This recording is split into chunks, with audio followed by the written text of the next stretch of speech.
this I morning? don't think we have any introductions. I think we're good. Okay, before we move further down the agenda, Jody, would you talk about the quorum issue? Yes, Mr. Chair, it's unfortunate, but we don't have physical quorum present in the room today. We have 3 of the board members present here and 3 of the members online. But based on guidance received by the Attorney General's office and the Office of General Counsel, physical presence is required for quorum purposes to take action on any of the items that have been published. We are allowed to still conduct this meeting. It's been a duly noticed public meeting. We can conduct the affairs as more informational workshop-esque type of a meeting today, but each of the action items would need to be acted upon at a meeting in which the board can have physical quorum.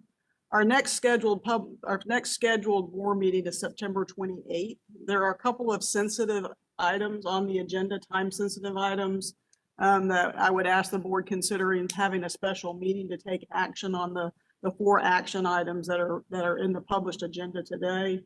There are 4 items: the adoption of the agenda, of course, the consent agenda, a rate hearing, the fiscal year 2022 paper performance, and the real property purchase of the purified water site. Each of those items won't take action today, but we can have the presentations and dialogue and discussion about each of those, and then hopefully have a special meeting to vote on each of those items. Okay, thank you. With that, we'll waive the adoption of the agenda and go right to our safety moment. Kim Traylor.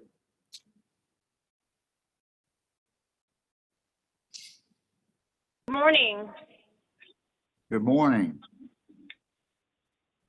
My name is Kimberly Traylor, and I am the Director of Network and Telecommunication Services for JEA.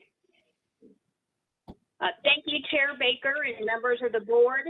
Before we have our safety moment, let's take a minute to recall that in the event of an emergency, make sure to call 911 and alert others.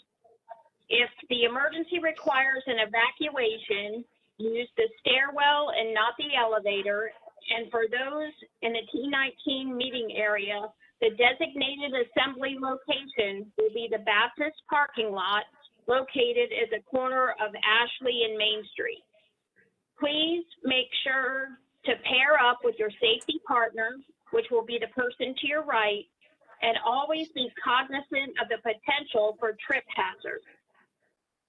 Lastly, please remember to keep your cell phones on silent and laptops on mute when not actively speaking at today's board meeting.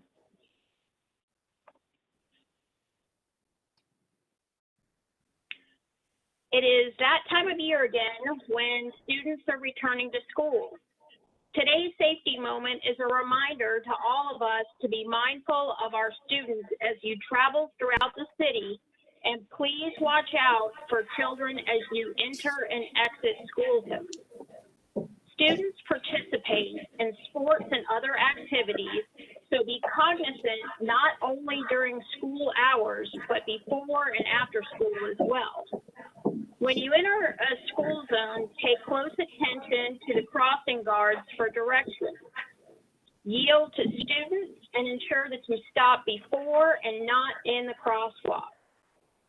The school zone standard speed limit is 20 miles an hour. Check the posted school speed zone signs to ensure you are traveling at the appropriate speed. It is also very important that when you see a school bus turn on their flashers that you prepare to stop. Never pass a stopped school bus as students could be crossing the road. Always be a defensive driver and aware of your surroundings and anticipate the unexpected. Let's keep our children safe this school year. And thank you, Chair Baker and members of the board for your time. Thank you, Kimberly. Nice job. Appreciate you doing this. Very important, very important message. Councilman Boylan, do you have any comments you want to bring to us, sir? Certainly. Thank you for the opportunity, Mr. Chair. I apologize for my tardiness. I wanted to share just very quickly, if I could, for the benefit of those who might be watching or in the room, the ongoing relationship between the council and the JEA. On the 10th, or actually 13th of August, I received the council auditor's report, which is an independent authority, if you will. It looks at the quarterly financials of JEA and shared that information with us in great detail, including its ongoing, JEA's ongoing contribution to the city.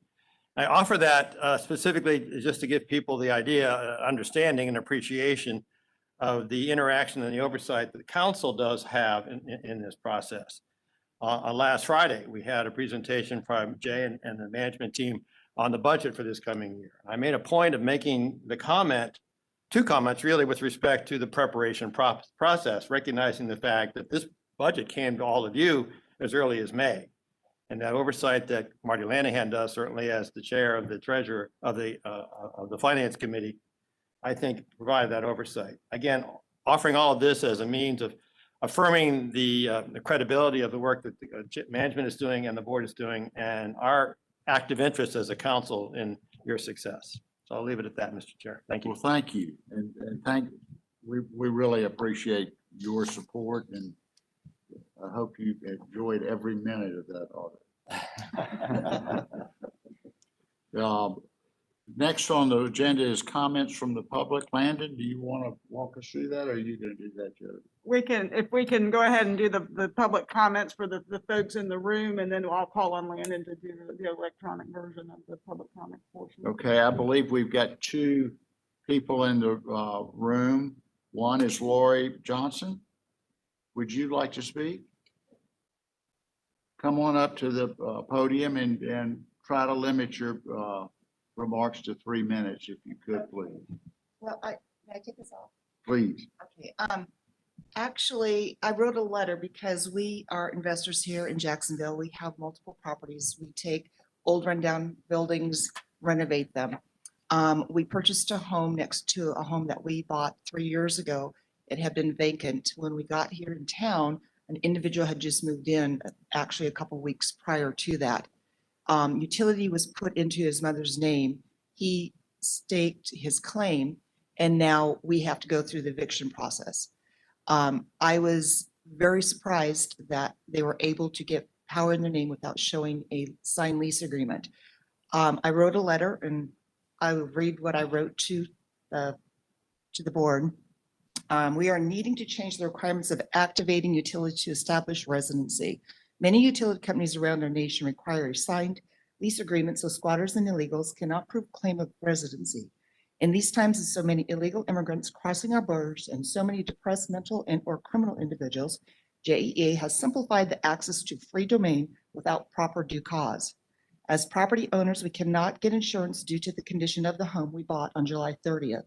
Yet the squatters have set up residency with a simple phone call to JEA to establish bill in their name after the purchase. This must be addressed immediately so no other property owners trying to clean up Jacksonville or their properties people will not be harmed physically, emotionally, or financially.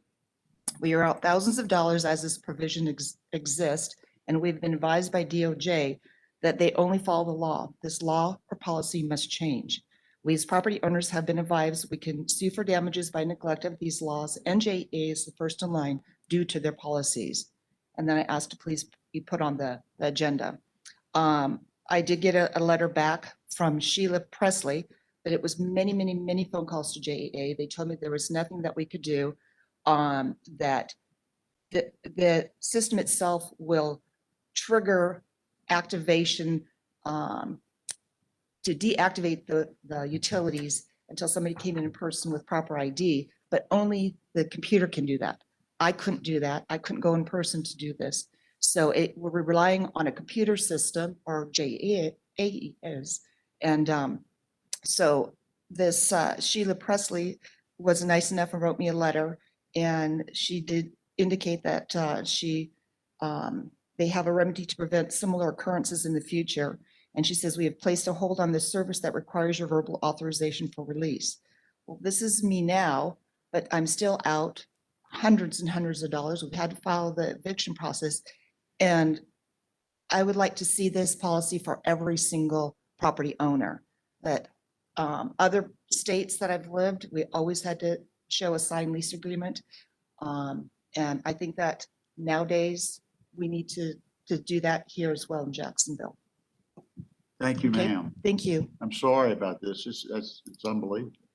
Well, and they have staked a claim, and we had contractors, we had everybody lined up to start getting everything done, and now we can't do anything. Now we have to go through the process of waiting to evict. So he was just served the papers yesterday, so all we can do is sit there and wait. And these are not good people that are in the house.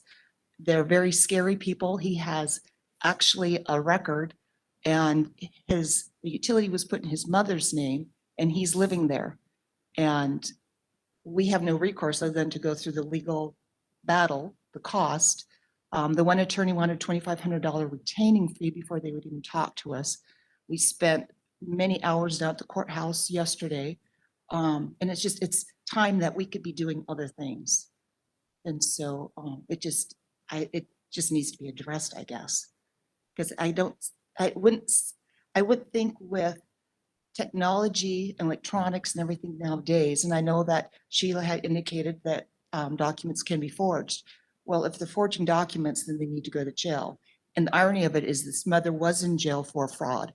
So they figured out the system. They know the system and they're using the system. And yet those of us that are trying to beautify the community and make Jacksonville better, these laws are the rules or regulations are getting in the way. Thank you, ma'am. Okay, thanks. Jack Seymour? Okay, thank you. Thank you. She said it well. Okay. Landon?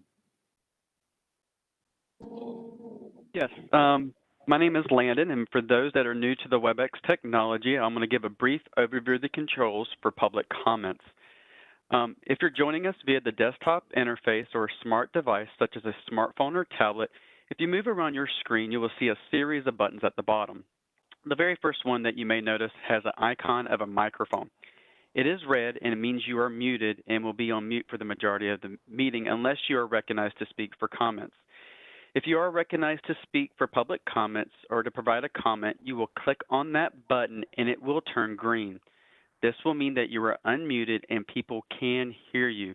I do ask that you use this option to keep your line muted when you are not speaking, and it's going to help us reduce the amount of background noise for the meeting. Now, located on the right side of your screen, you'll find an icon that looks like a person labeled participants. Now, this option will allow you to see a long list of individuals who have joined the WebEx meeting. At the top of this list, your name will be visible, and to the right, you will notice a gray icon that looks like a hand. Now, if you click on it, it will turn blue, letting me know that you would like to be recognized for public comments. Now, for those that have called directly in, I'm going to give you 2 additional ways that you can notify me that you like to provide public comments. The first is by pressing *3 on your telephone. This will raise your hand, and you may press *6 to unmute your line. Now, if you unmute your line, I do ask that you state your first and last name so everyone can hear who is speaking before you proceed with your comment. Now, as we go through the meeting, I am the moderator and will keep everything muted, but it is time for you to go ahead and use the raised hand feature. Now, I do already have someone in the participants that has raised their hand. Curtis Hart, I do see your hand is raised. T19, if you can go ahead and put the timer up, Curtis, you can go ahead and proceed with public comment and unmuting your line. Hi, it's Curtis Hart. I'm representing the Northeast Florida Builders Association, speaking to the board and its members. If you would please take a chance to read our letter of August 20, 2021 concerning your increase from $4,000 to $9,000 per house on your proposed increase. I would just like to speak about a few things in that letter that our president wrote about the damaging effects of the ability to deliver affordable housing with such a large increase. We were quite surprised at the amount of the increase. We were first thought it would be around $7,500, and now it's up to $9,098. And just for the record, for every $1,000, excuse me. I'm sorry, Mr. Hart. We're going to have another public comment period during the public hearing on the rate, the public rate hearing. You can provide comments now, but if you want to hold those comments to the public rate hearing, I guess that's the chairman's prerogative to, you want him to go now or wait to the public hearing portion? Why don't you just go ahead and go now, and we'll just, we'll remember your comment. I know you're not going to vote on it today, or you don't have a quorum to vote on it. We'd love to be invited to the time that you do have a quorum. But for every $1,000 increase in the median home price, in the United States, we lose about 158,000 households, or they're then priced out of the market. In Jacksonville, that equates to about 800 buyers per $1,000 increase. With a $5,000 increase, it's 4,000 affordable homes that could not be purchased because the individual wouldn't qualify. So just take into effect, we would certainly like you to consider some sort of credit at the bottom end of the market for the affordable home folks that just cannot afford this large increase. We'd also like to look at it, instead of waiting 15 years to increase, look at it more often if you have a need. Certainly if you're playing catch up right now with this large increase, and we'd like to see a more steady increase if you have the need to do so. I have no more comments unless you have questions. Thank you, sir. Are there any questions of him? Thank you very much. Appreciate it. Are there others? At this time, I do not see any other raised hands or anything in the chat window. I will turn it back over to y'all. Thank you. Okay, next on the agenda is our Managing Director, CEO report. Okay. Thank you very much. We talk about improving lives and building community, and we do that every day. Appreciate the service that the board is providing, and the team members of 2,000 people that are helping make Northeast Florida better every day. It's still a privilege for me to be a part of this team serving you and the rest of Jacksonville, Northeast Florida. One of my top priorities since I started has been to establish the leadership team. It's been more important to get that right than it is to have gone fast, but I'm really pleased that we are there. I look for 3 people whenever I'm trying to hire a team like this. And in people in general: character, competence, and chemistry. Without any of these, the others don't work very well. And I'm proud to say that we've been able to fill the entire leadership team with those attributes. Ted Phillips will be the Chief Financial Officer. Renetta Marshall, Chief Operating Officer. They'll begin work next week. And Laura Shepis, the Chief External Affairs Officer, will begin soon after. They will join an already great, unbeatable team of Jody Brooks, Laura Dutton, David Emanuel, and Sheila Presley. They will also work with an extended leadership team that has a significant history and institutional knowledge, and the rest of the team at JEA of 2,000 people serving Northeast Florida. And I look forward to what we all will be able to do together with and for the employees and the community. Earlier this month, we were able to JEA hosted a vaccination event honoring Dr. Haley.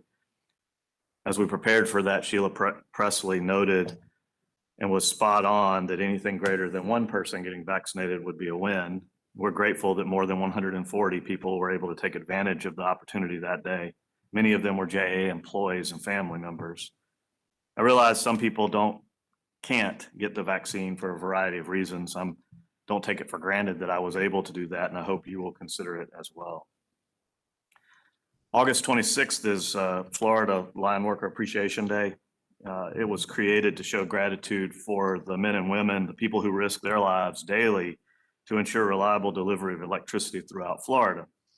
It was designated by the Florida House of Representatives in 2012 in memory of Mark Moore, a line worker for Lakeland Electric who was tragically killed while serving his community in 2002. JEA has 190 overhead line workers, underground cable splicers, plus a number of contractors that literally put their lives on the line every day in order to ensure our community has access to reliable and affordable power. There's a lot of days and weeks in the year where we have special events to honor our team. There's Drinking Water Week and Public Power Week and Customer Service Week, Administrative Professionals Day, and others. We have many people every day making good decisions to support Northeast Florida. And August 26th, we recognize the line workers. And in the vein of honoring employees, I want to let you know that Vicki Cavey is going to be wrapping up her work with us over the next few weeks. But she's agreed to be available to help with any issues and concerns that might come up, as long as it doesn't interfere with her time on the beach and doing yoga. Vicki came back to help, as you know, Paul McElroy, the board, and the rest of the interim leadership team, and then agreed to stay on to help me during this transition period. I think she expected that to be just a couple of months, and it ends up being nearly September, but she's been instrumental in helping us get a good sound footing as we move forward, has made a lot of things more efficient. I appreciate the time that she's served. She's already retired once in 2016 after 32 years at JEA. And I'm grateful that she was able to come back and help us in this time. So thank you to Vicki. Later this morning, Sheila is going to provide an update on our residential customer satisfaction survey results. It takes time to earn back the trust that has deteriorated over the past couple of years, but it also takes each person that represents JEA to live up to our values of safety, respect, and integrity, working to make us easier to do business with, and relentlessly trying to deliver business excellence. Speaking of business excellence, making sound financial decisions is a key element of our strategic focus. And we'll be proposing later today a monthly fuel cost adjustment approach that we'd like to implement in fiscal year 22 that will mean we need some flexibility in our pricing policy between now and spring as we make that transition. And Julie Crawford will be speaking of that. We'll also be reviewing rates at our rate hearing. We have several updated rates and fees that we need to make some adjustments to. The capacity fees specifically are going up, but we will be implementing them in a multi-step process. Capacity fees have a direct correlation to our cost of building capacity, and it is most appropriate to collect the fees associated with the capacity with the growth that is causing it. The changes in these capacity fees would be different if they had been earlier, but cost in every area has gone up. And this is no different, and it will be more transparent and a way for us to continue this. Our plan going forward is to do a more complete review of our fees and charges and rates annually. As you heard earlier today, I think everybody's on board with reviewing those on a regular basis. Another item on the agenda today is Joe Orfano walking through some of the impacts on plant Vogel delays later in the meeting. Later this month, or in mid-September, we look forward to being able to report back after we've taken a trip to Vogel and meet with MEAG. We'll give you a more detailed report in October after that meeting, and going forward, there'll be either a verbal or a written report each month. Part of today's update is to explain some of the impact to how it translates to our customers. There's been $100 million additional cost that we've talked about the last couple of months. And while that is significant, it really translates into a $6 million annual cost. And that is also significant, but it is less than 0.5%. And so we'll manage our cost as best we can, as we have the last several years, to minimize the impact. In the long run, this impact overall should be minimal, but the long-term gain of lower fuel cost and no carbon emission will be net positive for JEA. And finally today, I'll remind you that at the last board meeting, we intended to spend several hours reviewing our strategic focus and working on what we're going to be working on in the next few years. We had to adjust that schedule. And so our plan is to cover those items today and over the next few meetings, just spread that out over several months. Today's topic is David Emanuel, discussing the unbeatable team portion of our strategic focus, in large part talking about culture. It's intended to be a dialogue, and we look forward to your input, questions as we strive to be the best utility in the nation. Thank you for your time today, and thank you for the opportunity to be a part of this team and community. Happy to answer questions now or as we go through the agenda. Questions of Jay? Comments? I just would reiterate our thanks as a board to Vicki. She was wonderful and always so nice about being helpful and getting us on board. It was wonderful. You beat me to it, Mr. Chair. I was going to say the same thing. Thank you, Vicki, and congratulations, Jay. You've made tremendous progress in recruiting an unbeatable leadership team, and I'm looking forward to pivoting to strategy conversations in the future. So thank you for everything, and really appreciate you doing the event in honor of Dr. Haley. That is very touching. Thank you. And I'll just also add to Vicki, I mean, she was very helpful in bringing Paul back. She was very helpful in the process of bringing Jay, and her enthusiasm, as everybody knows, only empowers the culture of JEA. So I just want to say that, and Jay, excited about fulfilling your team. Thank you. Okay, and finally, thank you for pointing out the Line Workers Day. That's cool. I think that's done. Normally, we would proceed to the consent agenda, which includes the board minute meetings and the JEA board calendar. We will take that up at our next meeting when we have a quorum, and we'll move right into our rate hearing. Julie Crawford is leading us through this. Would you, the show is yours, madam. Thank you, and good morning, Chair Baker and board members. Today, I'll be proposing rate and fee adjustments for fiscal year 22. More specifically, as was presented in June, we are recommending changes to water and sewer plant capacity fees, tap and meter fees, and large commercial water rates, in addition to administrative tariff changes like extending the backflow prevention program to commercial customers and refining language regarding fire protection. There are also minor changes to language around line extension fees, and staff has plans to explore these fees further with stakeholders to create a clear policy around applicability. We will address electric energy rates as well as extend the current economic development programs. All of these changes are identified in the red line tariff documents in your materials. Conversations around increased costs for capacity and other items were initiated with the Finance and Audit Committee about a year ago.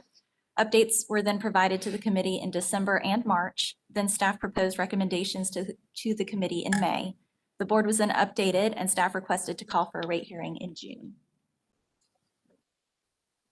So moving on to water and sewer specifically. As has been discussed in previous meetings, capacity fees have remained unchanged for over 15 years. JEA and our consultant Stantec conducted a cost of service study in 2019, then updated the analysis on our capacity costs in November of last year. Based on that analysis, costs of capacity are significantly higher than current fees. Staff is recommending a phase-in approach to fees that reflect current costs, allowing developers and builders to absorb the costs gradually. Current water, sewer, and irrigation plant capacity fees for a 3/4 inch service, which is the typical size for a residential service, is $1,954. The recommended total for the same service on October 1st is $2,631.50, an increase of $677.50. The table illustrates a biannual adjustment, with the last increase proposed April 1st of 2023 to $7,103. The additional revenue collected will go to the capacity fund to be used for growth-related projects. This phase-in approach is reflected within the tariff as well, providing staff the ability to adjust the fees on the proposed dates within this board approval. This chart reflects JEA's current fees and the proposed increases in relation to other Florida utilities. The amounts shown include the current line extension growth capacity charge and reflect the total fee for a 3/4 inch residential service with irrigation. This chart does not take into account potential increases in pier fees or areas that do not have extensive growth, therefore less need to update their fees. And this comparison also does not take impact fees into account, which does vary greatly by location. Should the benchmark continue to be a concern as we are moving through the phases recommended, we will reevaluate the increases to make sure they are reasonable in comparison to others, and we can adjust at that time. Julie, I think that's a very important point that I hope is heard, especially by the builders community.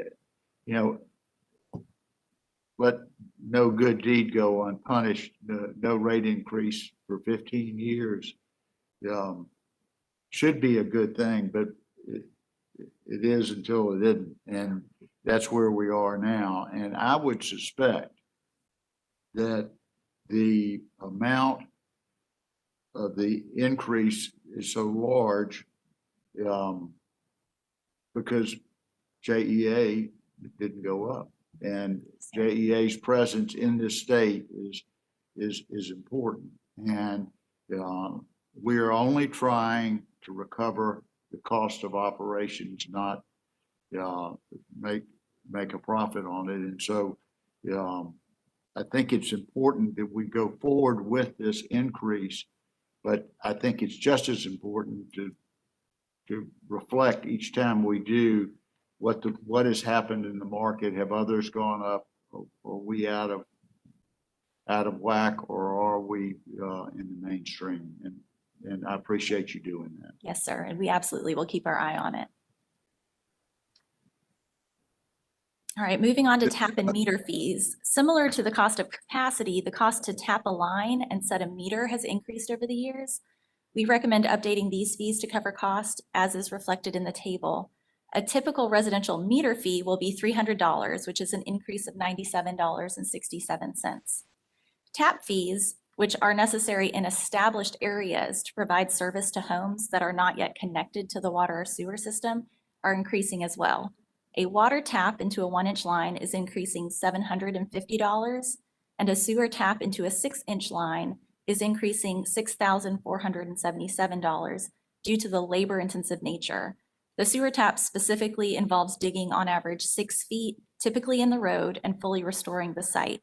This takes over 12 hours to complete, with a 5-person crew working simultaneously.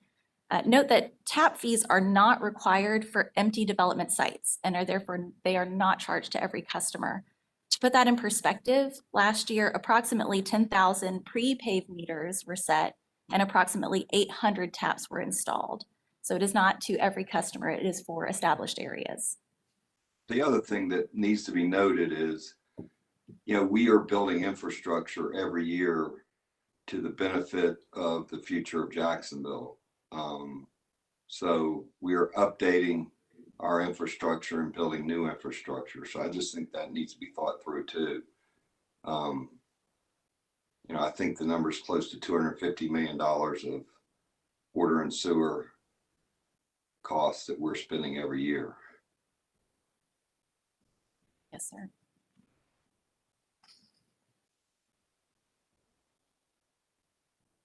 All right, moving on to large commercial water rates. Currently, the water rates for commercial customers are delineated between under 10-inch meters and 10-inch meters and higher.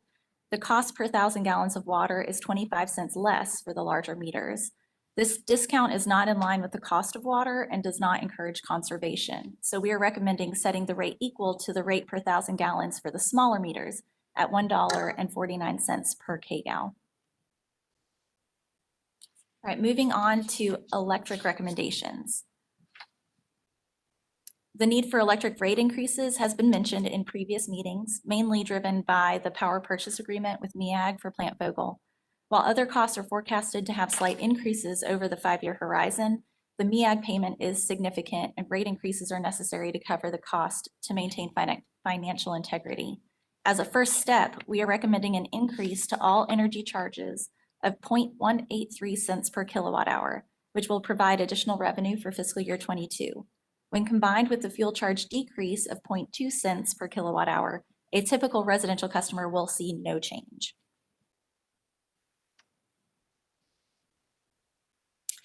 The modifications to rates and fees are summarized on this slide, and they are reflected in the tariff revisions included in the board package. In addition, the district energy system tariff is included for your reference, as chilled water rates automatically change with electric system rate changes. In this case, the dollar per ton hour rate is going down. We have also included a schedule of water and sewer miscellaneous fees that were previously included in the tariff document. After review of the JEA charter and policies, we are creating the separate document for non-retail fees for clarity and ease of updating. And I am happy to answer any questions that you have. Any questions of Julie? Two questions real quick, if I may. Is there for electric fees a similar benchmark chart as you have for water and sewer? Yes, sir. We typically do just select Florida utilities on a residential bill, and that on and off has been presented to the board in a monthly fashion, but we can certainly show that to you. That'd be helpful. I appreciate that. I have one other question about the benchmark chart for water and sewer. Am I correct in that this assumes this shows where we project to be by April of 23, but this chart is assuming that nobody else is going to move. Is that right? That is correct. Yeah, Yes. that's I think that's an important thing to point out. Is there a way to model based on what have been the historical annual increases or periodic increases of the other utilities where we would project to be if in fact they make those increases consistent with the way they've done them in the future? We can certainly dig into that. I think that would be helpful, because if you just look at this on face value, it looks like, gosh, we're going to be on the high end. I suspect that's not going to be the case because the benchmark's going to move, but I think it'd be helpful to model that. Thank you. Thank you, Tom. You got that, Julie? I got it. Great. Other questions? Yeah, Mr. Chair, I think it's a great presentation, Julie. It's pretty clear. And again, I think once we get past the sticker shock, the initial impression, because nothing's changed in 15 years, this is actually, I mean, the facts are here on it. So I personally feel very comfortable with this. Just thought I'd say that. Am I correct in saying that electric rates have not gone up for 10 years? That is correct. I believe 2011 was the last increase. So, and our projections for the next 3, 4, 5 years, as I recall, are 1 or 2% a year. That is correct. If anybody feels that's unreasonable, they have not been reading the Wall Street Journal lately, because inflation is exceeding 4 and 5%. And I think it's a great compliment to what JEA does for this city by fighting to keep rates as low as possible. And it's unpleasant to have to raise them at all, but we all know why. And I think it's more than justified, and appreciate your hard work in doing that. Thank you. We will not vote today. We'll vote hopefully within the next month before the October 1st proposed. So, Mr. Chair, we're going to take comments from the public at the public hearing. I don't see any cards presently in the room. So if Landon, we need to go through the public comment portion, similar for the rate hearing that we did for the general public comments. And we will recognize Mr. Hart's comments that he made during the regular public comment period.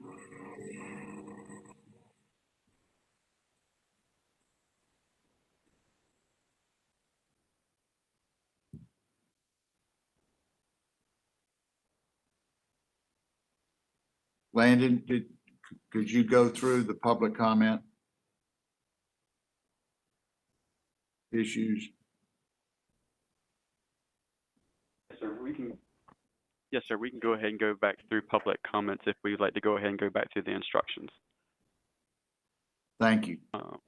No problem. For everyone, as a reminder, we're going to go ahead and allow for public comments again. As earlier stated, in the participant pane, if you'd like to go ahead and raise your hand, click on the participant button. Your name will be located at the very top of the list. To the right of your name will be a gray icon that looks like a hand. If you click on that, it will allow me to be notified that you'd like to be recognized for public comments. We do have a few that have dialed in directly. If you would press *3, that will also raise your hand. That will notify me that you would also like to be recognized for public comment. So I am going to go ahead and now review the participant pane to see if anybody has raised their hand. And I'll give everybody a few seconds.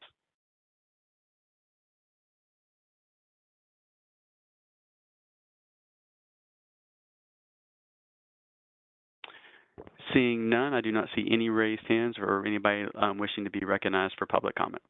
I'll hand it back over to you. Okay, and thank you. And we will give public notice of when we vote. Yes, we'll have another public notice would go out for the action to be taken on the rate adjustments. Okay, thank you. Okay, we'll move on to our monthly performance update. Kevin Holbrooks, can you present that? Hey, good morning, Chair Baker and the board. My name is Kevin Holbrooks. I work in the Environmental Services Group, and I'm the Director of Lab and Air Permitting and Compliance, and I'll be presenting the monthly performance update. Safety. Year-to-date recordable incident rate remains historically low at 0.9, below our target and forecast fiscal year 21 to end at 1, or a bit less than 1. Customer satisfaction. Results for the final wave of the residential study will be released next month. Although we will not make our goal this year, we hope to continue our upward trend and finish on a positive note. As Jay mentioned, Sheila will be covering this topic in more detail later in the meeting. SSOs. We had 5 events in July. That puts us at 31 events for the year, which unfortunately exceeded our goal of 30. We continue to do root cause analysis on each event. Environmental compliance. We had 1 potential exceedance at Northside Generating Station concerning a flow violation related to the industrial pretreatment permit. This event is still under investigation and may not count. If it does count, that puts us at 2 events for this year, but that's still below our target of 4. Electric sales. Sales were down 4.6% compared to last July, although year-to-date sales remain positive. Water wastewater sales. Water sales are down 3.7% compared to last year, still projecting to meet a year-end target. Overall sales.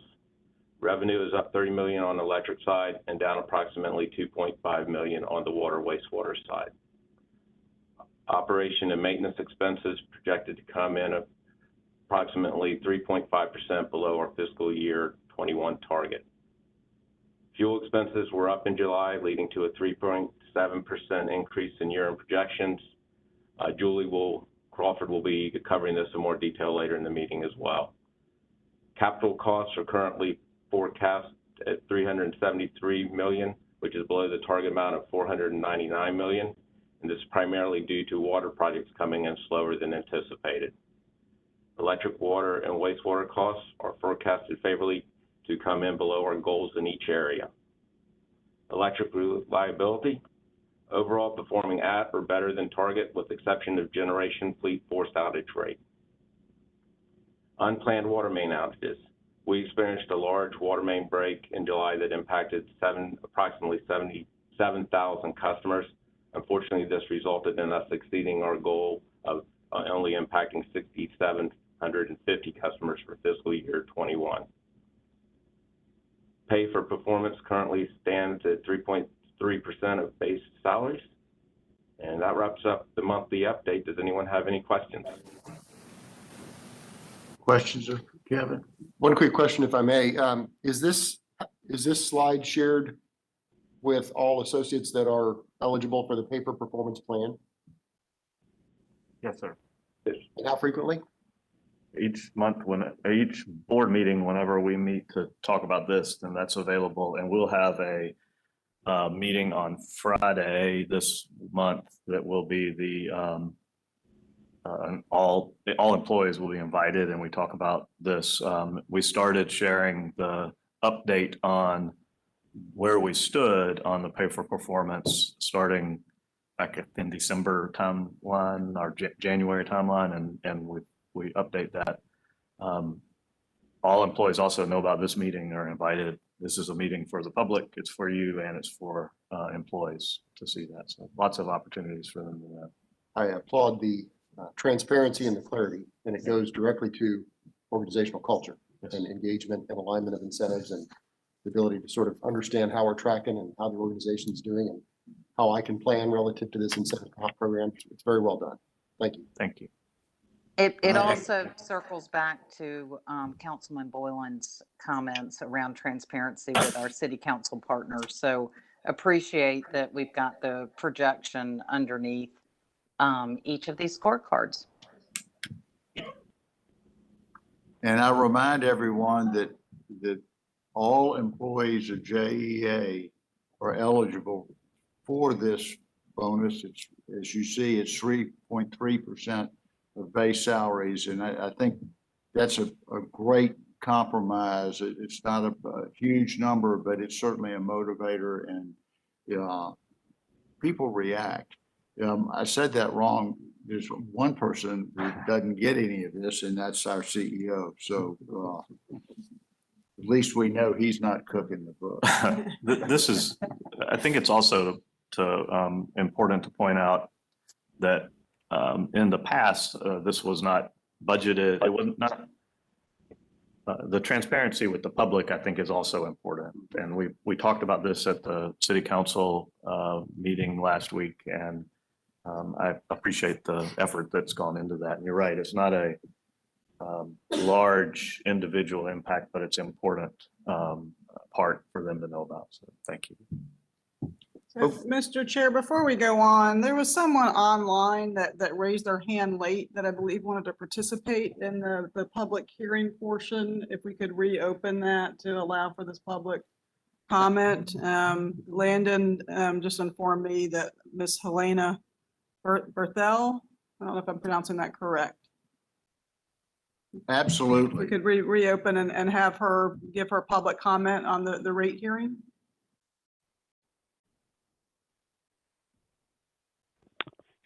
This is Landon. Your line is muted within the WebEx. At the very bottom, you'll notice an icon that looks like a microphone. If you click that, it will reactivate your sound. All right, can you hear me now? We can hear you now. Thank you very much. Okay, thank you so much. I appreciate going the extra effort to allow me to speak. Ever since I got the letter in with my bill saying that the energy charge was going to go up and the fuel charge would be going down, it didn't really give any justification. It just seemed to feel to me that, well, our fuel charges are lower, so this is a good time to hit them with an energy charge, and it compensated, so the total cost to your bill would be the same. And, you know, it's really not the same, because once you up an energy charge, that's in perpetuity, that's there. And I would just like some justification is why is the energy charge going up?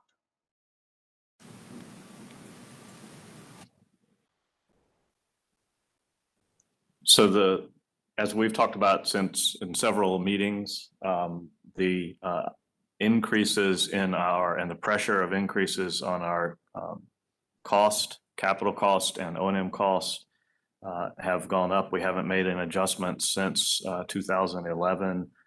We have pressure from Plant Vogel that will forecast additional increases to move over the next few years as well. So it's a combination of all of those increased fees that affect what we do every day. Thank you for your comments. Thank you for listening. Okay. And with that, we will reclose the public hearing. All right, we'll move on to our strategic planning discussion, and David Emanuel, you will lead the unbeatable team. Thank you, Chair Baker. Thank you, sir. Esteemed board members, it's my pleasure to talk to you today about our unbeatable team. When we think of this unbeatable team, it's all about culture. And when we think about our development, we think about our engagement, it's all to build an incredibly great work culture. And we have 7 spokes, employee development, employee engagement, strong labor relations, long-term workforce planning, diversity, equity, inclusion, work from wherever approach.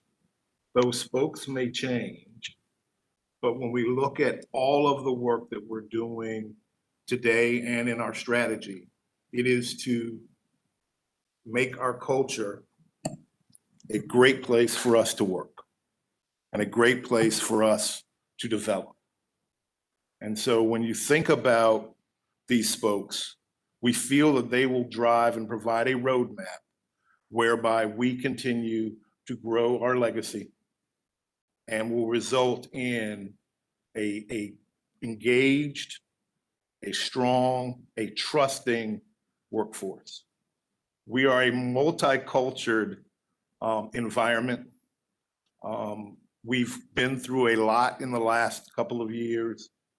We are trying to give our employees and give our leadership the wherewithal that we can communicate in a transparent manner, we can communicate in a timely manner, and we can communicate in a way that allows us to get to what our issues are.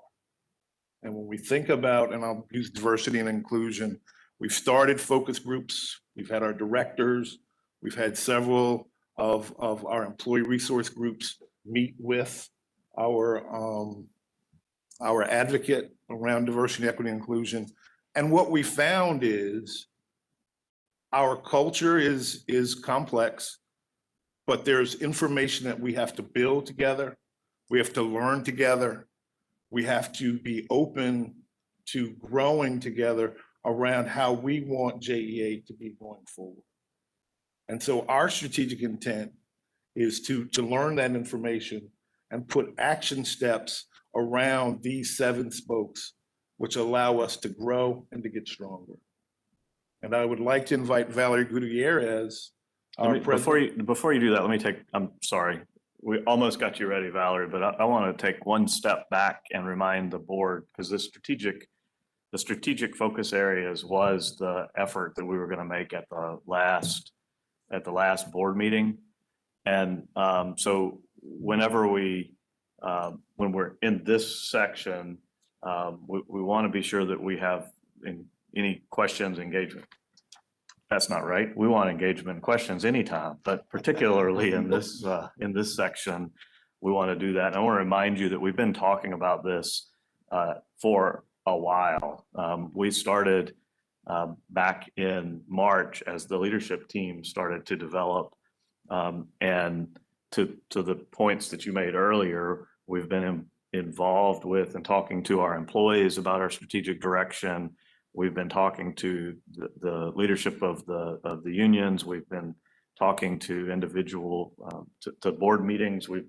The idea of us developing this strategic direction didn't start at our last board meeting. It's not starting today. We've held town hall meetings with all employees and small focus groups to discuss what we're doing. And today, what we're hoping to do is to be sure that that strategic direction feels comfortable to us and that we're moving in that right direction. And on the overall view of this, every chance we get, we talk about how we are improving lives and building community with this idea of being the best utility in the nation. Now, hold out that best utility in the nation requires some of the benchmarking that we talked about. How do we compare ourselves and to what to be able to define that?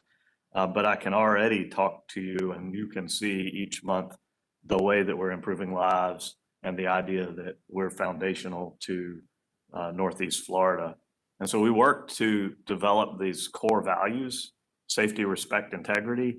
And I'm excited about these because it simplifies the values. It's something I think people can remember. It will be part of what we do.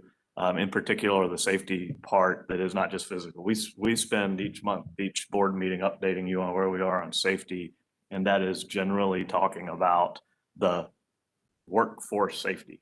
But we also think that that physical and emotional well-being has to put people first, both away from and at the workplace. That is an important piece of this that people are comfortable you will see here, and I'm not sure that it may be the first time I haven't, but I haven't didn't say courtesy and respect in the CEO report. But every Friday, I send out the email to all employees, and that is core to what we do. It's a core value to have respect.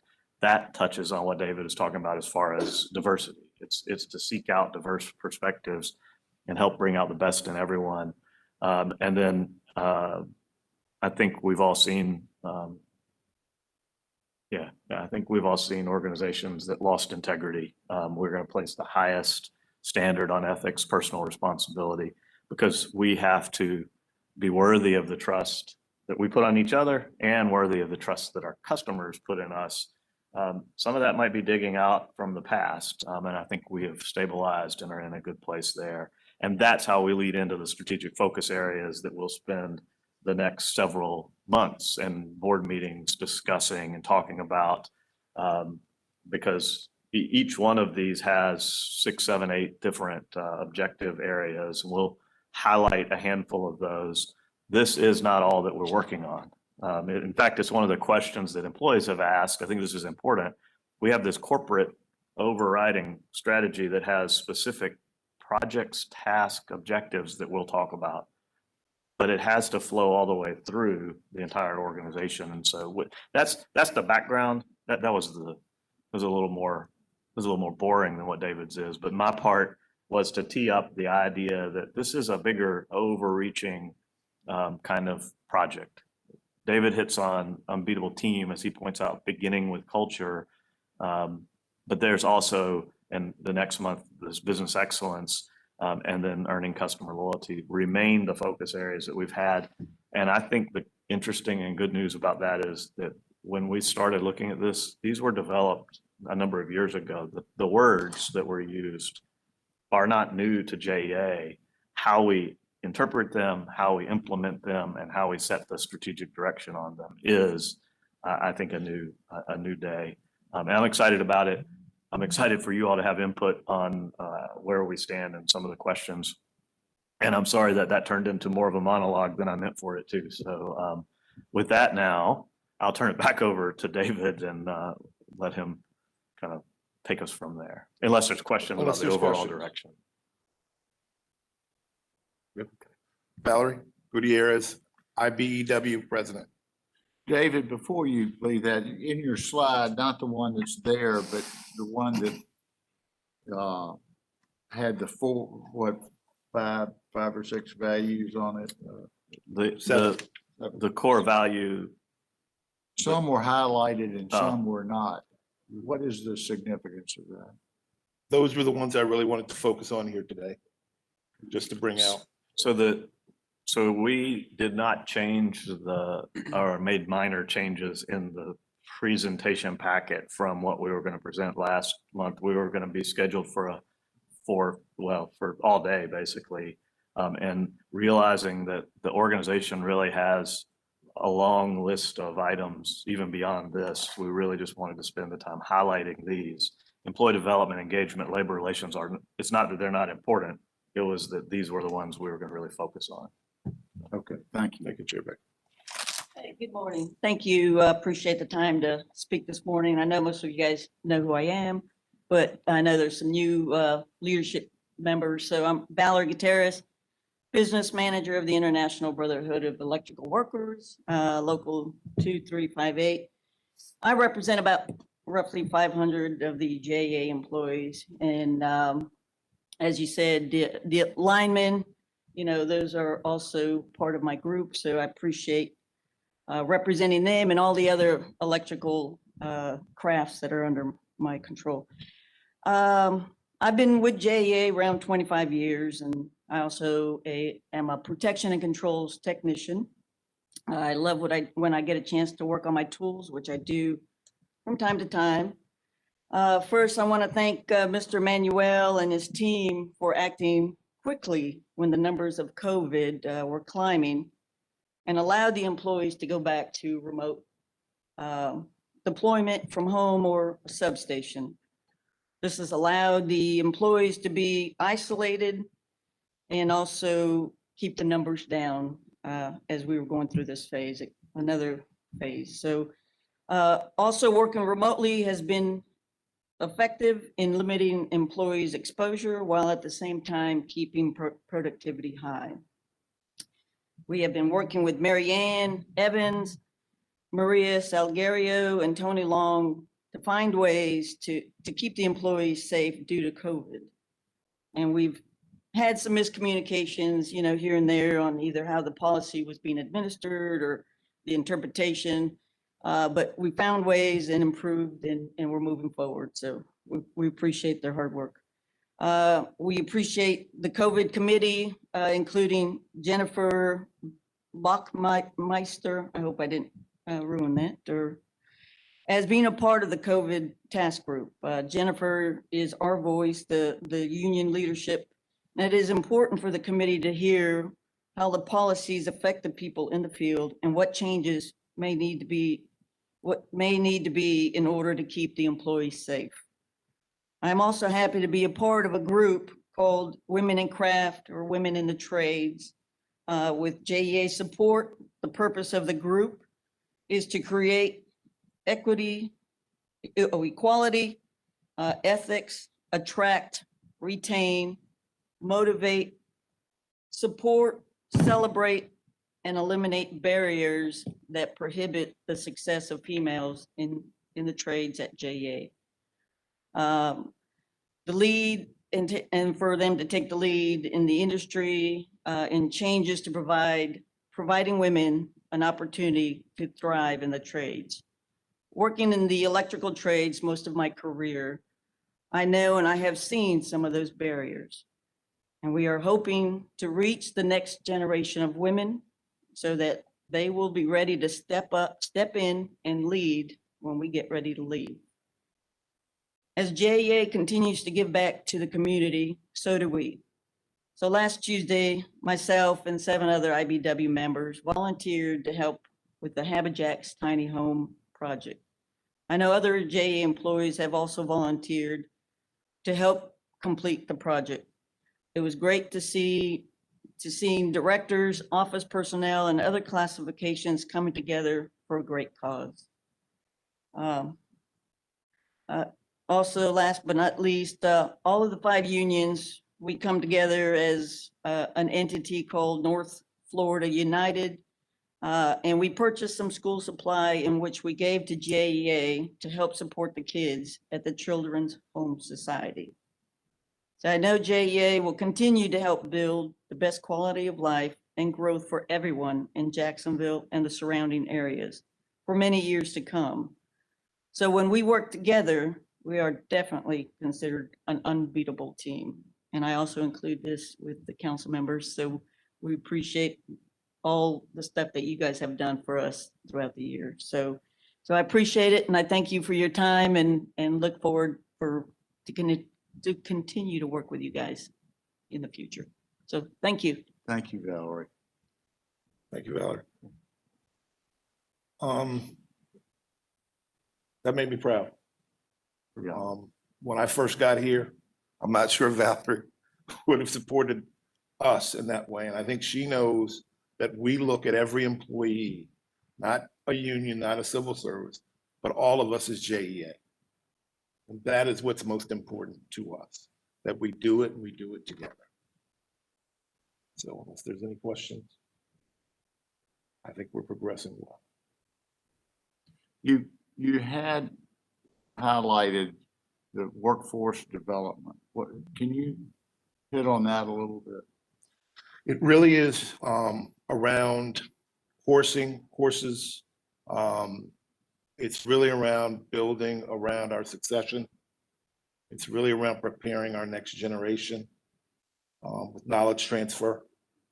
We're working with Jacksonville University. We've got 5 employees that are taking extended learning courses there.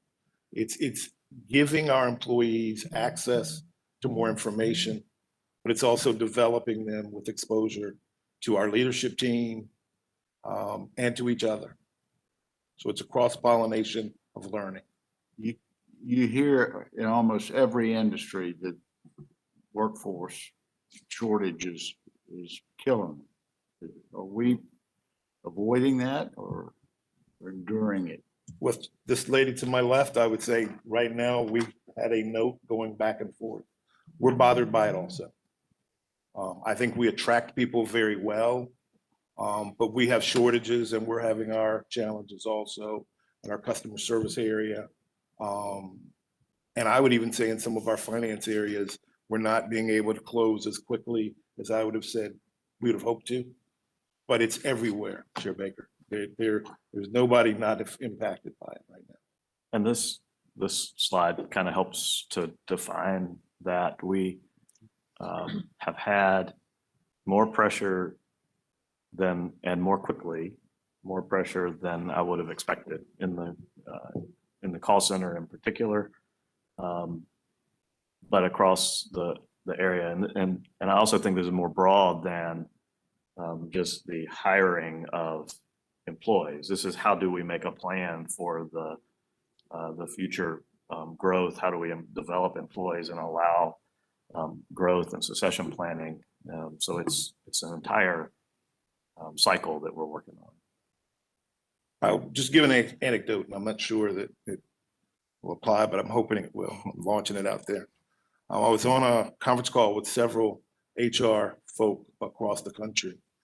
And in New York City and New Jersey, the local McDonald's, in 3 cases, don't have enough people to serve their communities. And when you think about entry level to our workforce, if a McDonald's is struggling, we all are. We so don't have to look to New Jersey and New York. That's happening locally as well. You know, I think part of this dialogue is also looking at a bell curve of the age of our existing workforce, because, you know, some of us, I'll say are getting older and are viewing a different horizon of our career. And I think we need to really focus, as I recall, the bell curve of our age distribution. We really need to focus on recruiting and onboarding some younger emerging talent. Yes, ma'am. That is a fact. 33% of our employees are eligible to retire today. And I don't want to put undue pressure on you, but I want to put due pressure on you. This is a lot more important than McDonald's.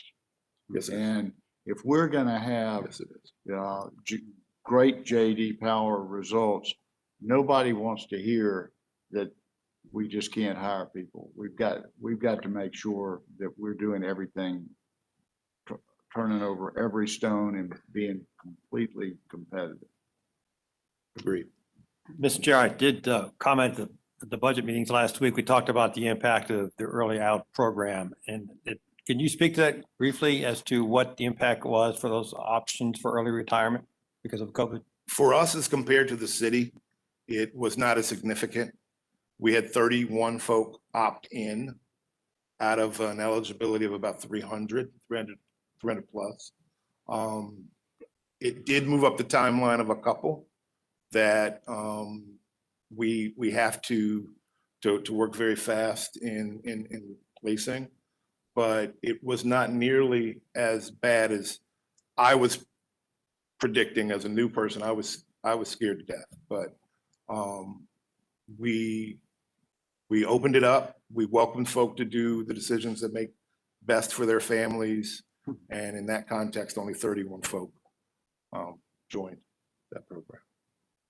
But the city, it was a significant hit. But that doesn't,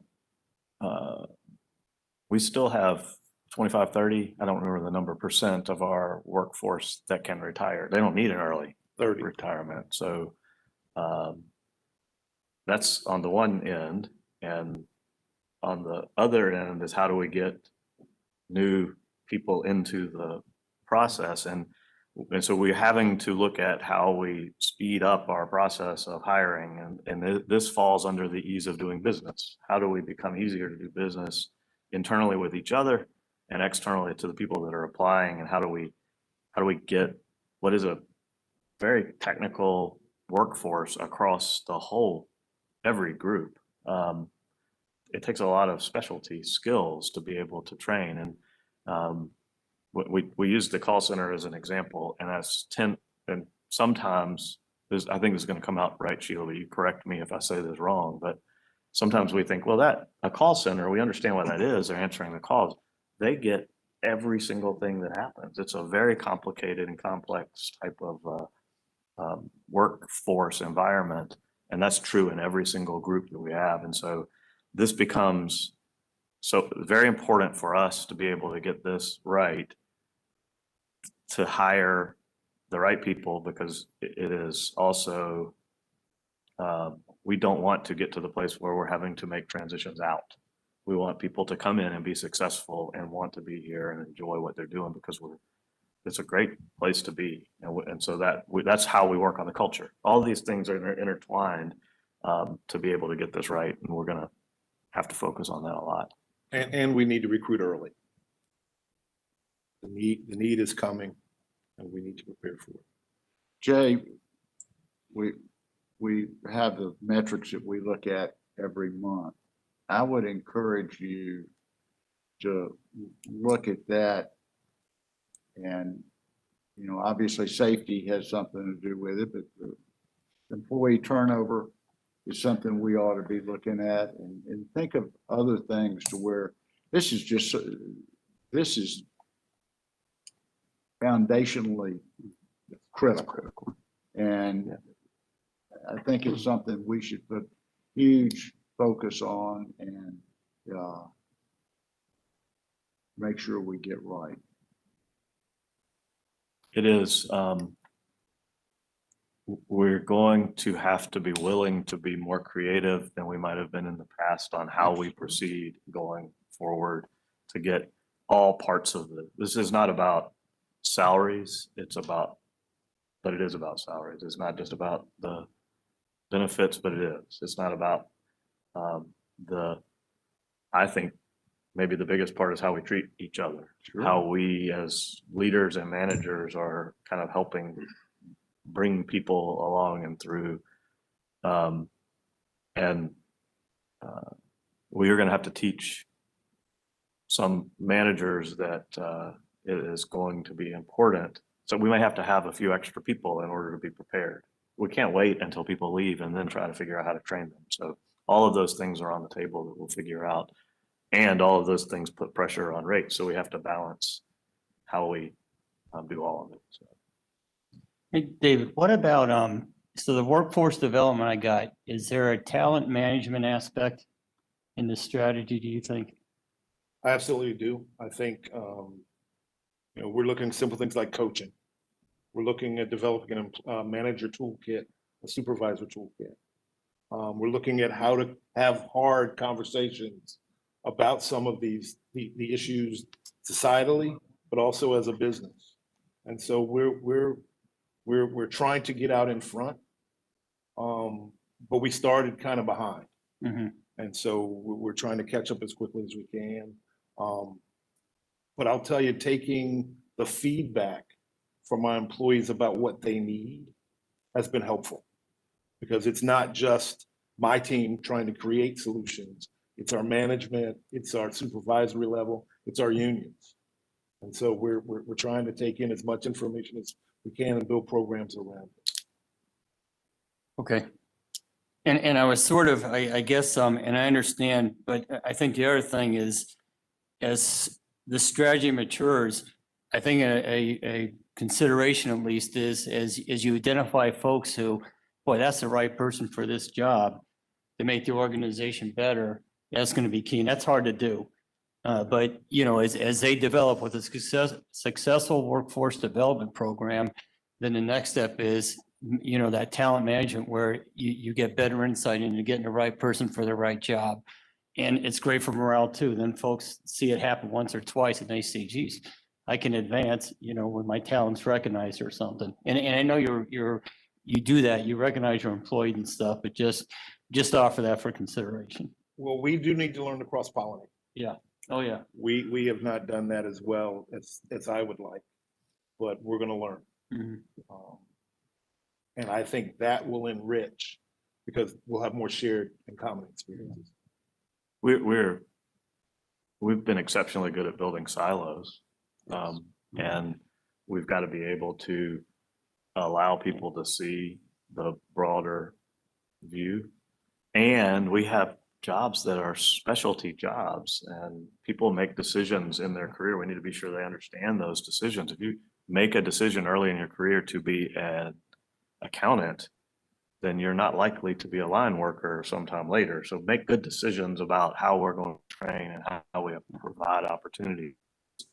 But as you go through the organization, when we get to leaders, if we're teaching leaders well, then the flexibility of being able to be in different places to help make us all stronger and better. It's one of the things that I've talked to the leadership team about all the time, is that I realize that each one of them has a title, and I don't really care about that title because they need to know everything about all the different parts and pieces so that we're all able to make those decisions the best way we can to get to the place where you don't have to find Sheila to get a customer answer. You could go to any of us because we all are on board, and that will filter through.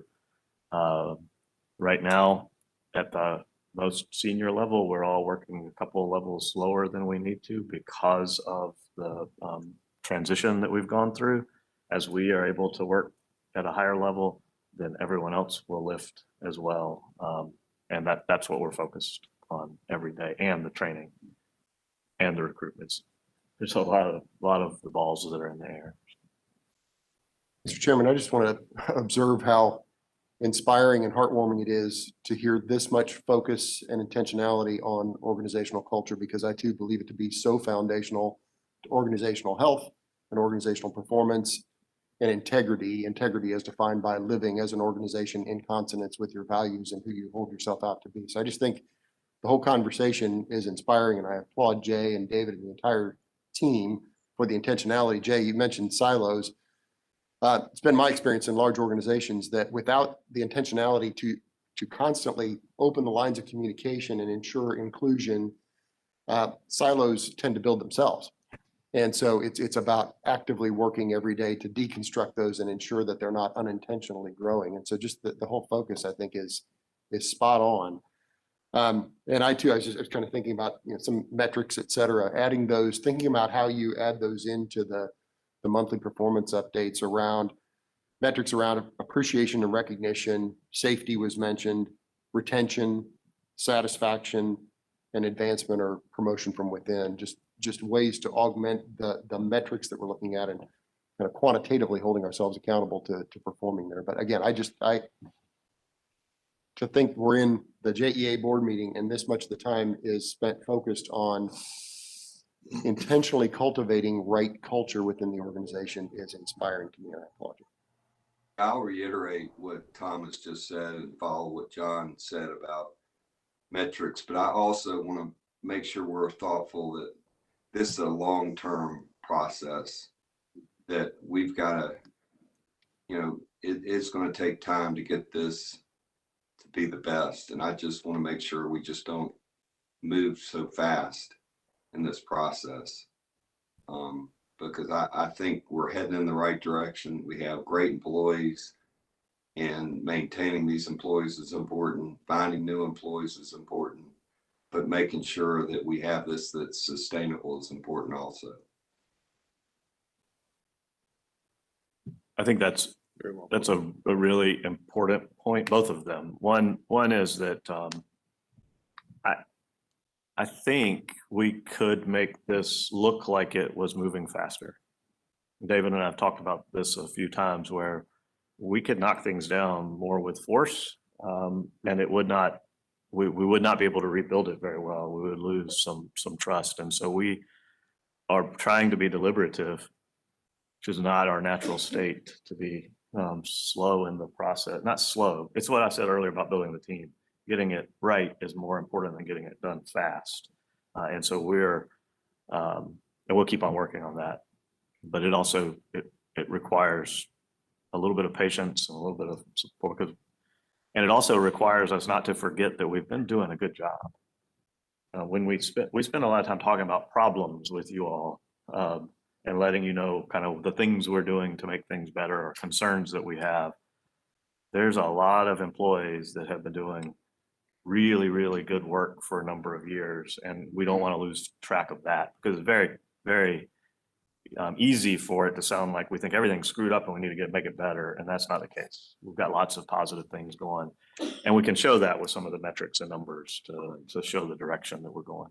So thank you for that. Thank you. Thank you. We've got, I think, Pat, yeah. Pat Malis is going to do the paper performance.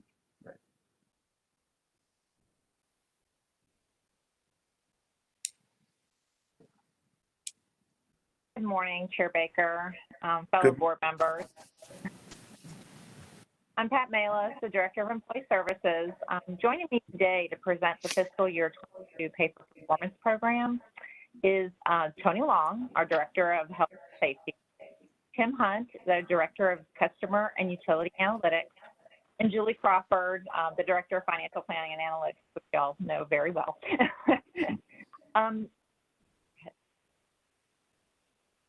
JEA has a long history of using pay for performance programs to reward and recognize exceptional employee performance in achieving key corporate metrics that focus on continuous improvement and operational excellence. Since 2013, the program has been built around three of our areas of focus: to develop the unbeatable team, delivering business excellence, and earn customer loyalty. The program is required to comply with Florida Statute 215.4253 and requires the JEA Board of Directors approval. As directed by the board in 2020, the current and subsequent years programs will include the following provisions to ensure appropriate financial controls and oversight. All employees shall be eligible to participate in the program with the exception of the managing director and chief executive officer who will be excluded. All participants shall be eligible for the same percentage of payout based on the achievement of the fiscal year metric not to exceed 5% of salary, and no individual award will exceed $20,000.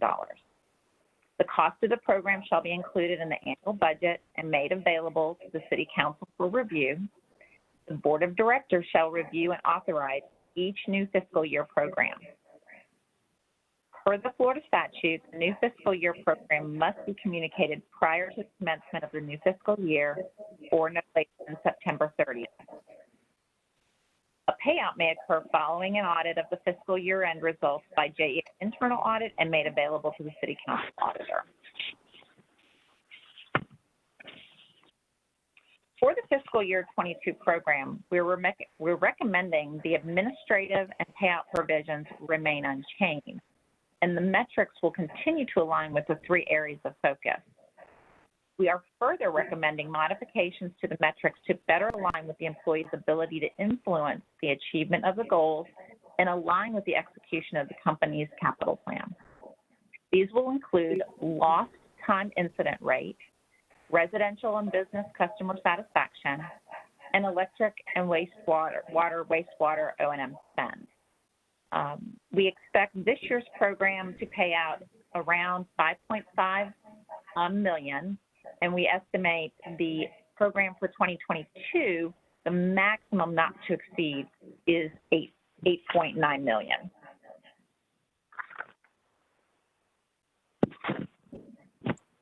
Okay, thank you, Pat. And good morning, Chair Baker, members of the board. As Pat mentioned, from the safety perspective, we are planning to change our primary safety performance metric from a recordable incident rate to a lost time incident rate in fiscal year 22 and beyond. For those of you who are not intimately familiar with a lost time incident rate, it is the number of work-related lost time injuries per 100 full-time employees on an annual basis. Now, it's important to note that most companies with advanced safety and health management systems, such as JEA, switched from a recordable incident rate to a lost time incident rate many years ago, about a decade ago, for a number of different reasons, but primarily because this metric focuses on preventing those severe work-related injuries that results in an employee missing time away from work, which can have a negative impact on the employee's well-being, as well as can cause business interruptions here at JEA. And as noted on the slide, reducing costly lost time injuries can potentially improve the company's bottom line.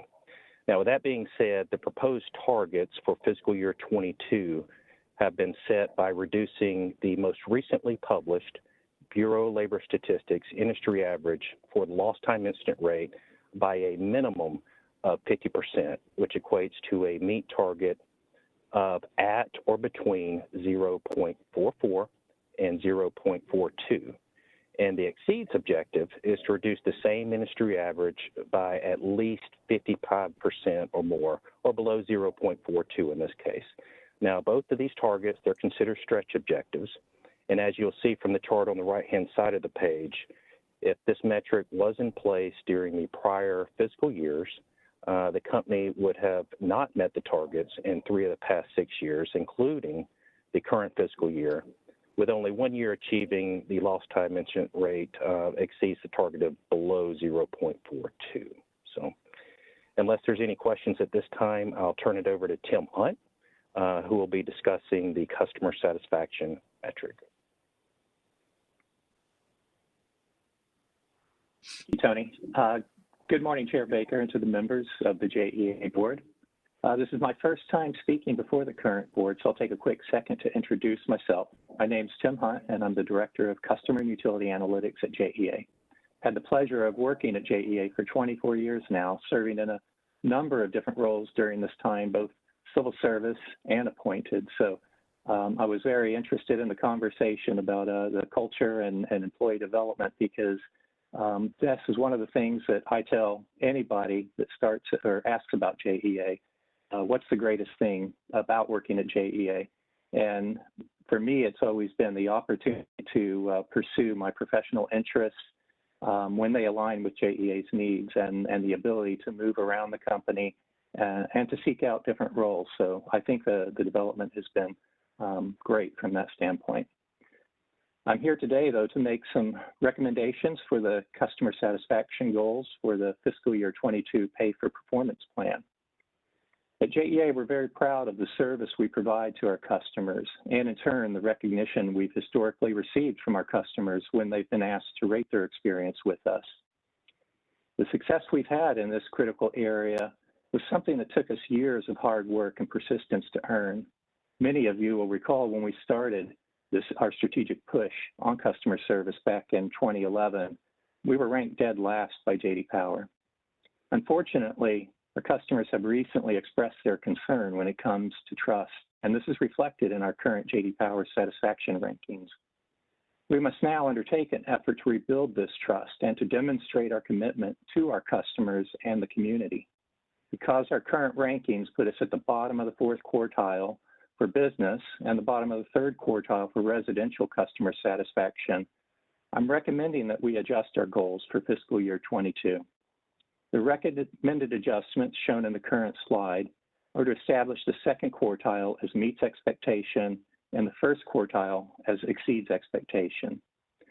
These recommendations will still meet the criteria of providing a stretch goal, since they're by no means a gimme, and they're going to require a lot of hard work, just as we undertook back in 2011. But these goals will allow us to recognize our employees for achieving true and meaningful incremental improvement as we work to restore customer confidence in JEA. And with, I'll open it for questions or turn it over to Julie. I think it makes perfect sense on this, and it's sort of, I think it gets back sort of to Bobby's comment too, on you got to do this at the right pace. It's not going to happen overnight. And if you have goals that are just way too high, even if you're making an improvement, you can't see it, you get blinded by the facts. So I think it's a great idea. I wholeheartedly support that. I think, it's not long-term where you'd want to be, but where we are right now, you want to be able to have line of sight and achievability to the goals and be able to recognize incremental improvement. And I think you're spot on. And I love the switch to lost time. That's that's right on. Sheila? Wait a minute, we've got to, Sorry, I Julie have- gets to talk again before. It's me again. Couple Thank more you, Tim. times too. And then it'll be me again. That's right. I am also recommending, or we are recommending a financial metric change. The dollar per megawatt hour and dollar per kgal financial metrics included in our current pay for performance program have been utilized since 2012. And while they're effective at communicating total cost per unit sold, they do not encourage cost savings at all levels. Instead, we're recommending a metric that measures operations and maintenance spend. This will allow more transparency of results to every employee, as this reflects JEA's budget and can be directly correlated to department level budgets. Our recommendation is to achieve O&M spend within 5% of the approved budget, and this will be accompanied with a very important drive for consistent departmental budget review to identify funds available for strategic items.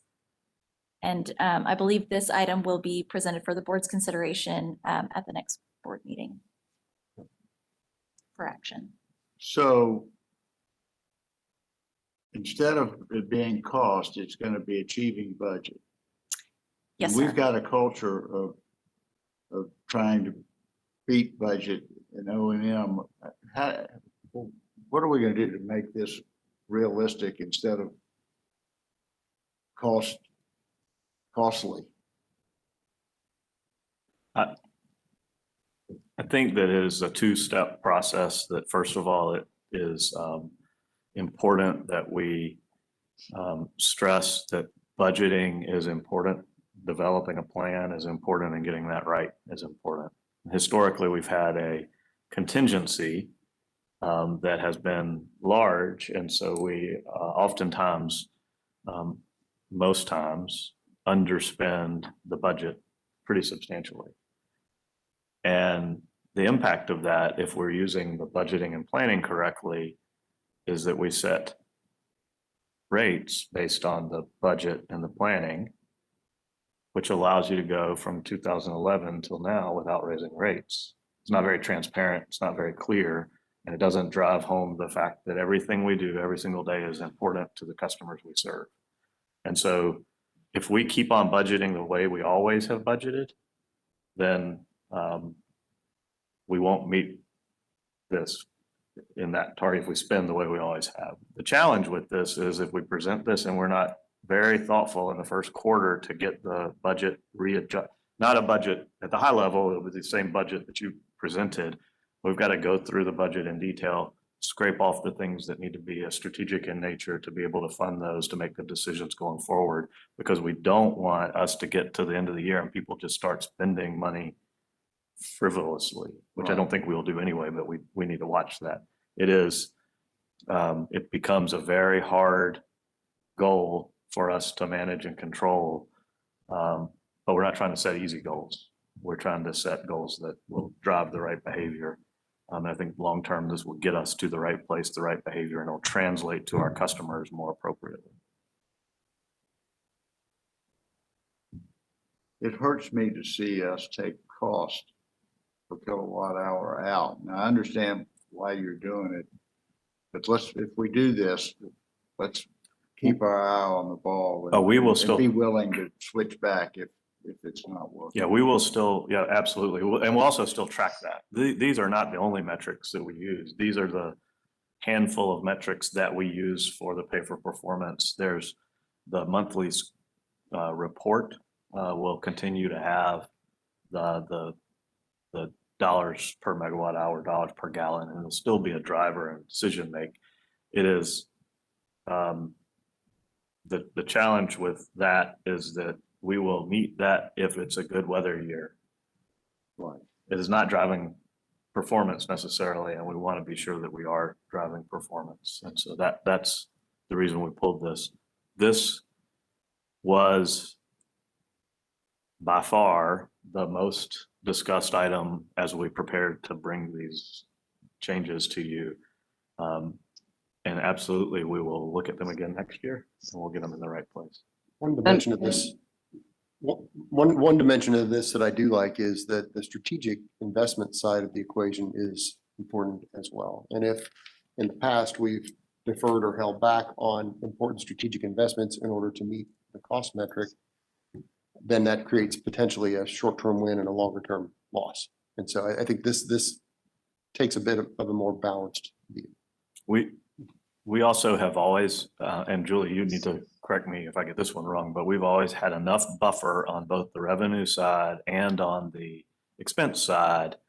We haven't had to go back to the board or council to make any adjustments to our budget during the year. Other agencies do go back and do that. And so we will tighten this down a little bit. Again, for transparency's sake, it may require us to make adjustments during the year, but that's what we'll do. So. This addresses some of the city council concerns around our pay for performance program when I discussed it with several of them, gosh, now a year ago, I guess. And the notion was exactly what Jay indicated, that you could hit your budget by just simply deferring some spend. And I think this is a better measurement going forward.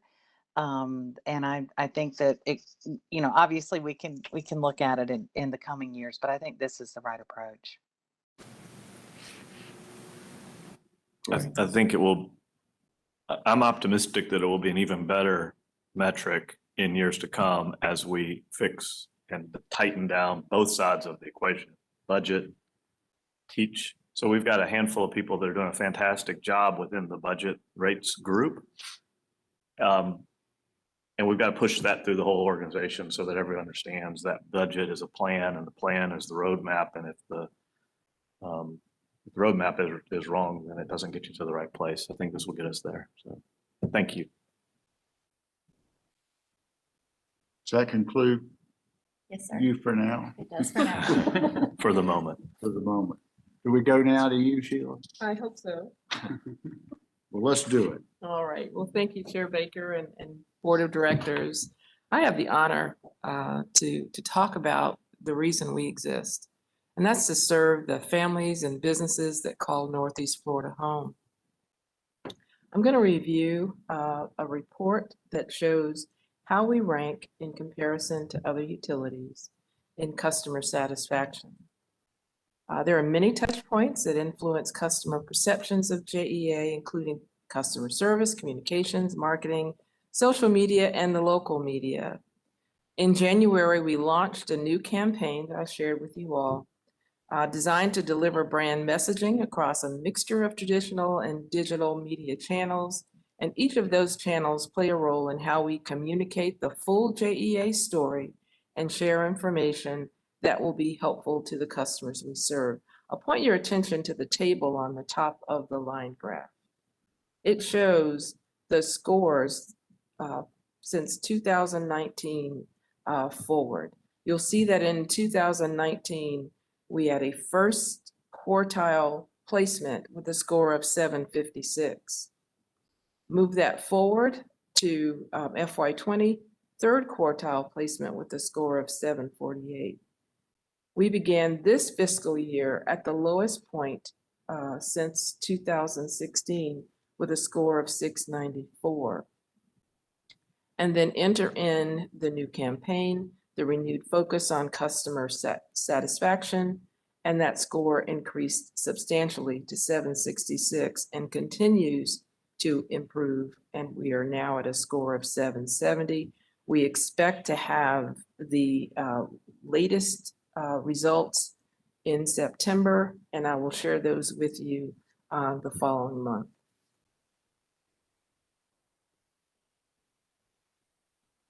This chart, this table shows our placement relative to other utilities nationally. We are in the second quartile in this last wave. The highlighted utilities are all multi-service utilities like JEA, and you'll notice that they're clustered largely in the second, third, and fourth quartile, with just two, actually one isn't highlighted, but three in the first quartile, but we're striving to get there. Sheila, one question, go back to that slide if you could real quick. You know, in our quartile, who who are the top players there that we can learn from?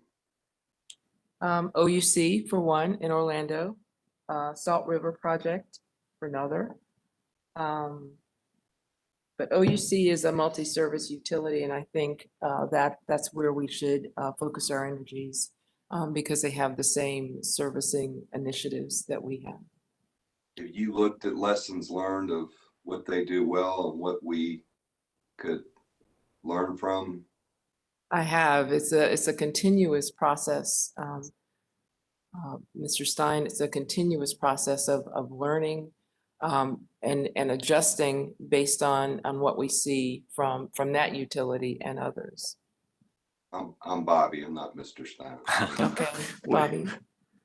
Sheila, we also have the number one on the list right now is EPB in Chattanooga, and we have started talking to them about some of the things that they're doing specifically related to fiber, but we can expand that.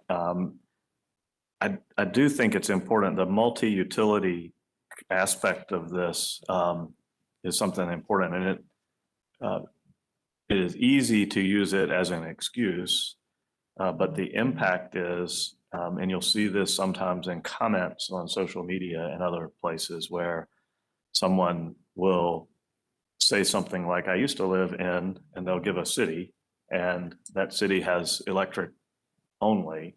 And they will say, I used to only pay this, and now I pay something that looks like a lot more.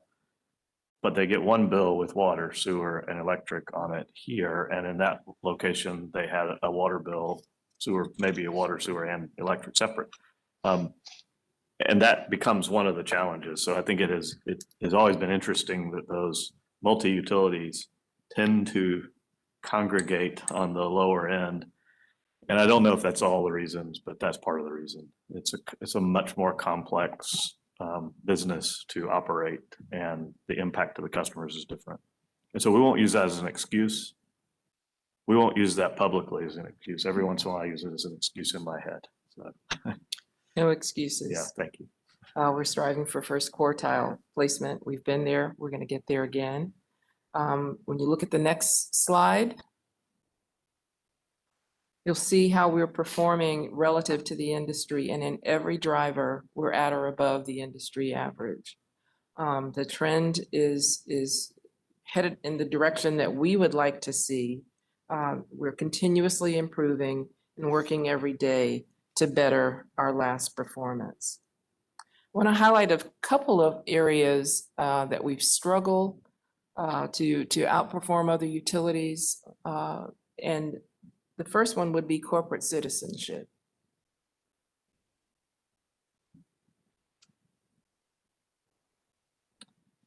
It's 17% of the overall customer satisfaction goal. We have improved by 31 points in that area.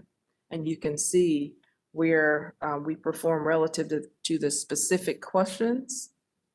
The one area that we are focusing on continuously is communicating our support for the economic development of the local community. You'll see more communication, more messaging around that topic, because we are a rather significant arm of the economic development engine in this community. And we want to tell that story in a more meaningful way. In terms of power quality and reliability, which is also 25% of the customer satisfaction driver, improvement there, 34 points. We recognize that there is an opportunity to improve in terms of the number and the frequency of lengthy outages. You saw that in the corporate scorecard, that's an area for improvement, and we're focusing on making those improvements. Billing and payment, another lift, 28 points. And in all of the areas that matter to the customer, we are improving.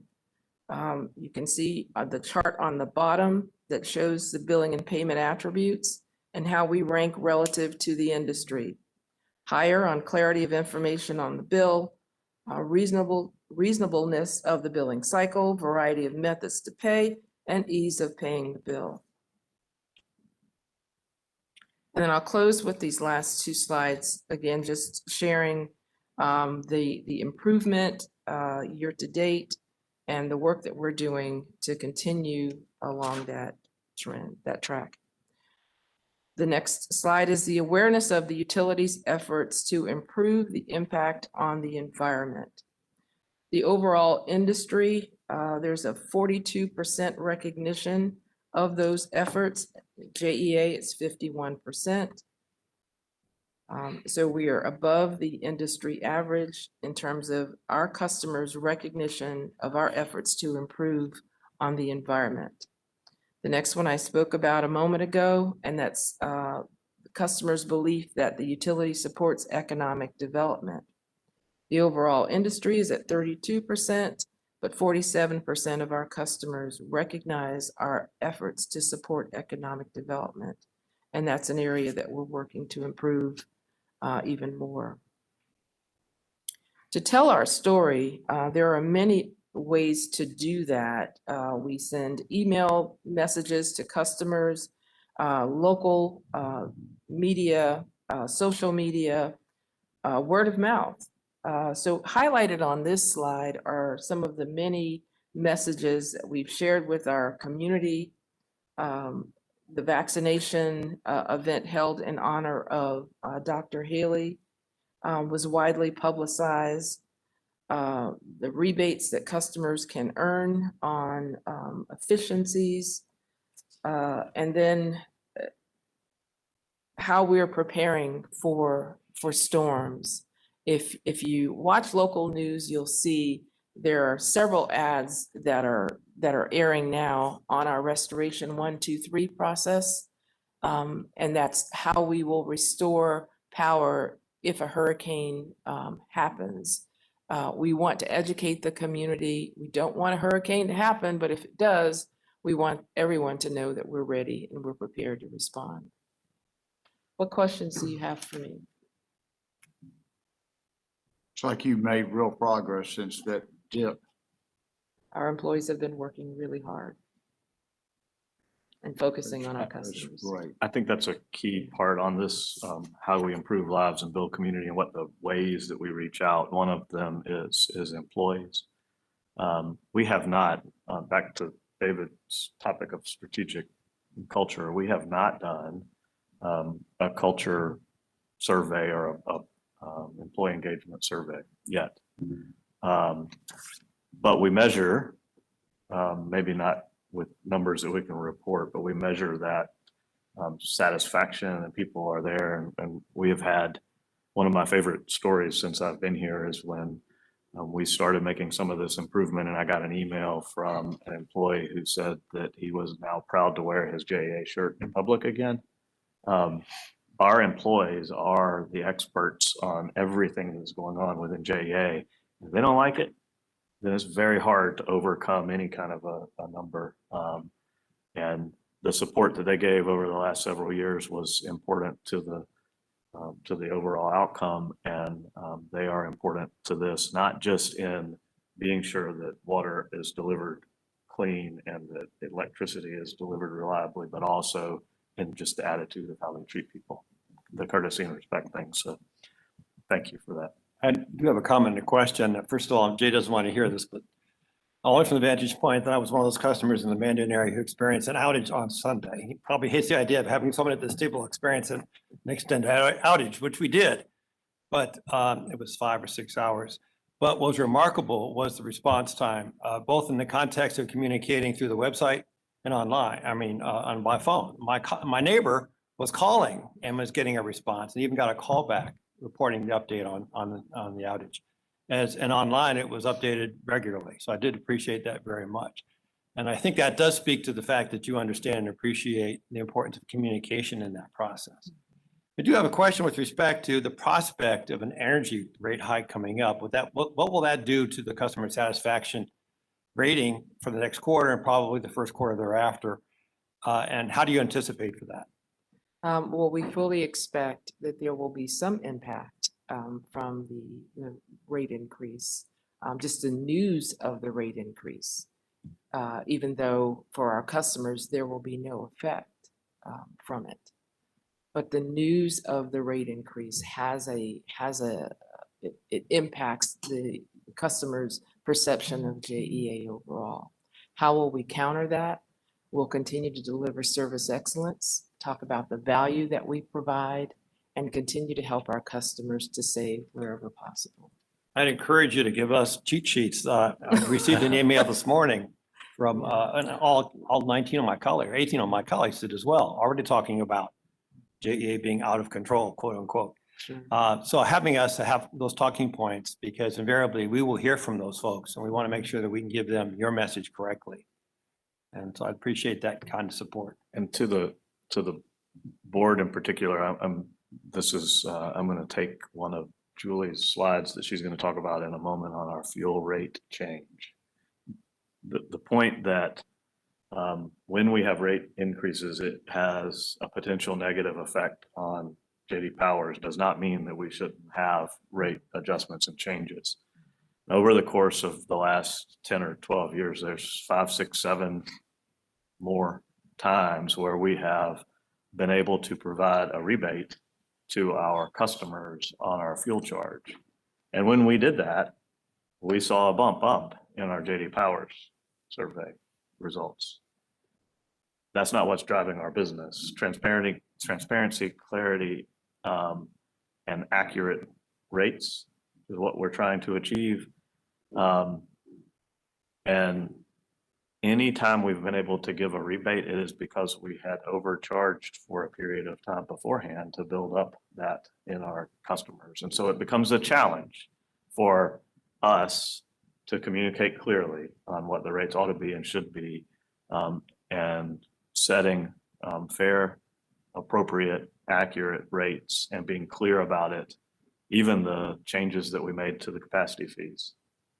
Yeah, I can tell you it would have been a lot easier to have just told you about the change we're making in October and kick the can down the road and come back to you in a few months. It would have been easier today to have done that so that we didn't see, but we've been able to be transparent and tell you the story.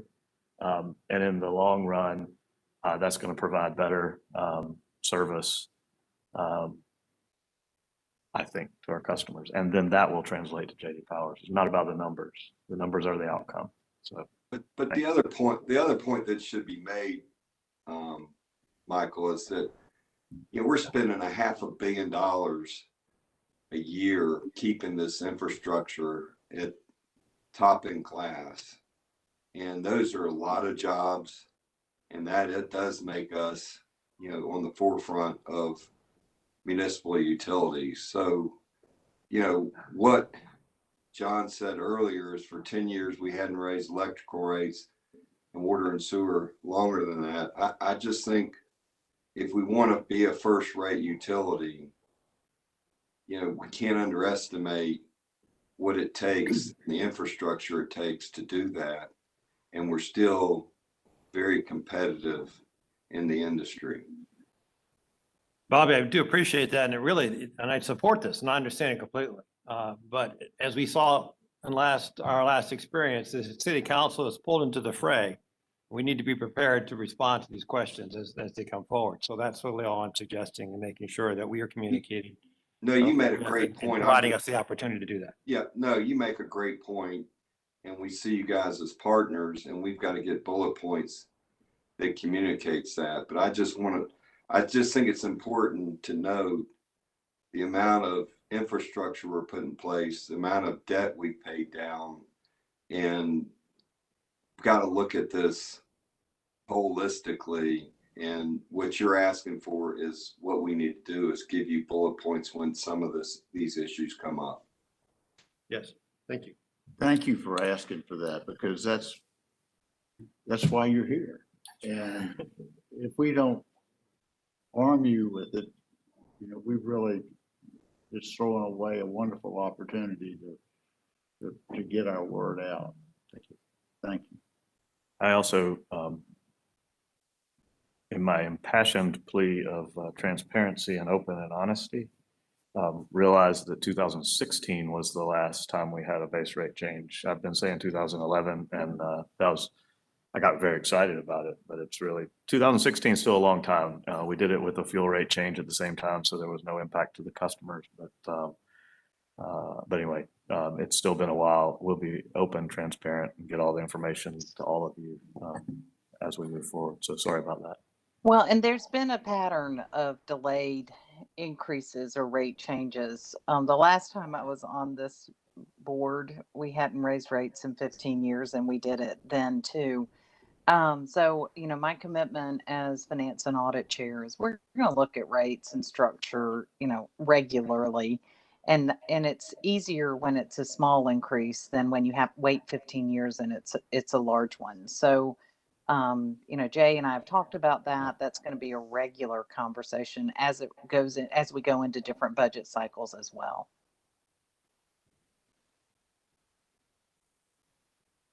Okay. Is that complete? I think we get to go back to Julie. Of course we go back to Again. Julie. And it actually leads in well for the fuel rate adjustment, the way we're transitioning. That piece, we touched on it briefly earlier today, but Julie will walk us through the idea. All right, and thank you, Jay, for clarifying the 2016.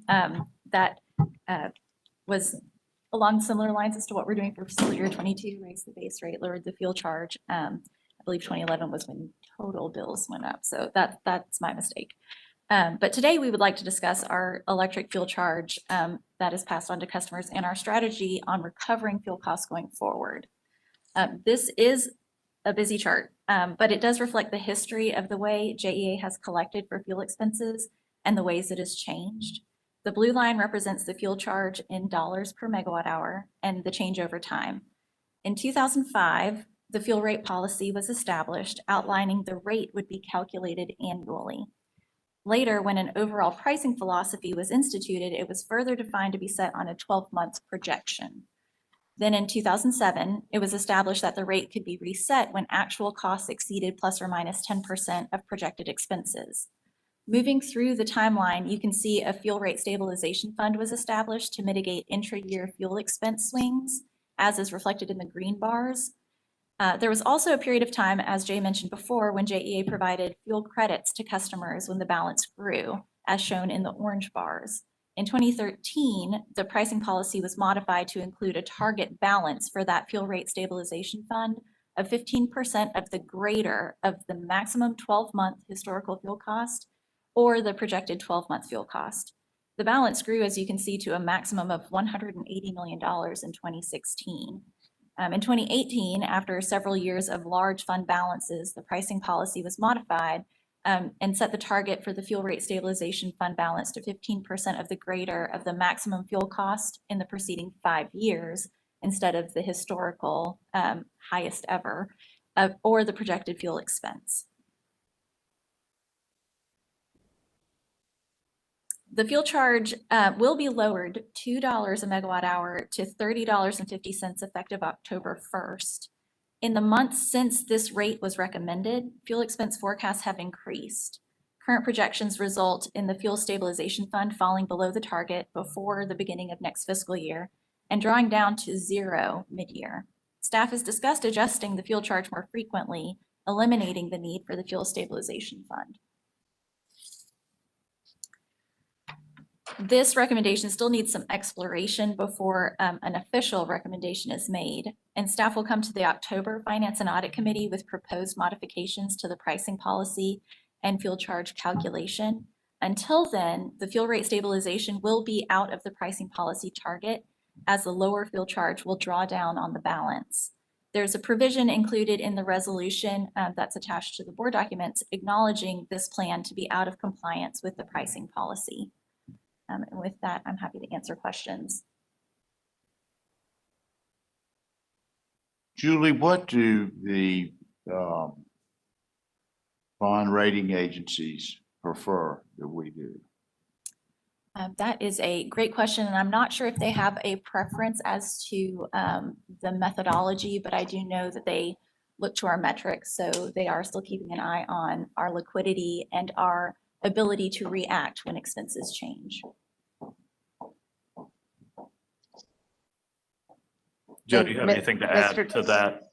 Well, I was going to say, Mr. Chair, when we did rating agency visits years and years ago, they were concerned that we were not passing our fuel increases on fast enough, obviously, because we really just didn't do it. And we were eroding our reserves. I think if you present a balanced approach, the way the direction that we're moving, that they actually would be complimentary of this. But I defer to more recent rating agency presentations. Joe might be able to help. I sure can. Through the chair to Ms. Lanahan, I have spoken with the rating agencies, and specifically Fitch, because they take a more prescriptive approach of late in terms of days of cash and days of liquidity. And they were comfortable with dropping the fuel balance down and being more responsive to changes in fuel costs as frequently as monthly. So I will be speaking with all the rating agencies, but I did want to bounce this off Fitch in particular and remind the board members that we have an unutilized $500 million revolving credit facility as well. About 80% of that is allocated to the electric system. And our pricing policy deals specifically with days of liquidity, which takes into account the revolver. So I'm comfortable with the combination of the revolving credit for liquidity, as well as the use of what we consider to be restricted funds, our capital funds. They're restricted by the board. They're not legally restricted. And I've been able to convince the rating agencies to include the R&R, OCO, or capital funds in that calculation for days of cash as well. So it's really a combination of all those individual factors. Does JD Power have any feedback? It seems like if you're changing the fuel cost, as fuel costs change, sure, you're being honest and passing it on, but you're also poking your customer in the eye half the time. Right. That's the important piece of this, is that that there is some movement in this. It goes up and it goes down. And by doing it monthly, it is more often than not substantial changes. Doing it every few years, it's substantial changes whenever we do make a change. If we do it monthly, then it is impacted less. We have the number of days that your bill might be a higher percentage. The weather itself has a bigger impact on it than this will be most of the time. There will be times whenever it's exceptionally cold or there's some anomaly that occurs that we'll have to deal with a larger rise or drop. And we'll be able to explain that and translate it. Most of the places that we've talked to have the ability to do this on a monthly basis. It's not uncommon, and it gives us a lot better, I think, view to our customers. So in terms of JD Power, the question is asked, have you heard of a rate increase recently? And of course, with this, they would have heard of it. So whether we increase the fees or rates or not, just hearing about it affects the customer satisfaction in the price driver.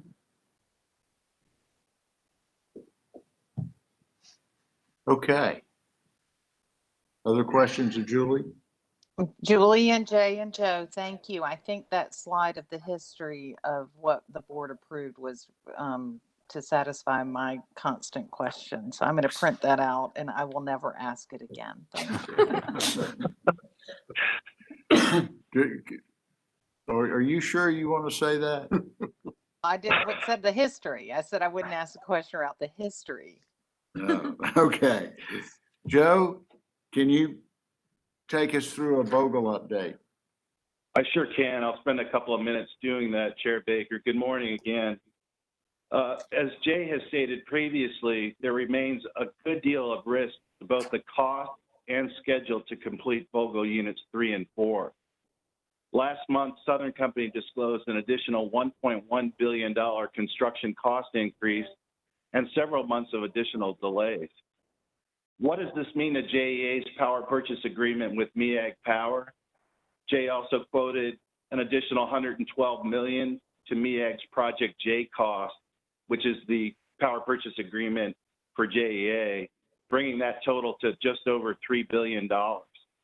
While significant, the annual debt service increase on the $112 million is just under $6 million per year, which again is 0.5% of the electric system fiscal year 2022 budget.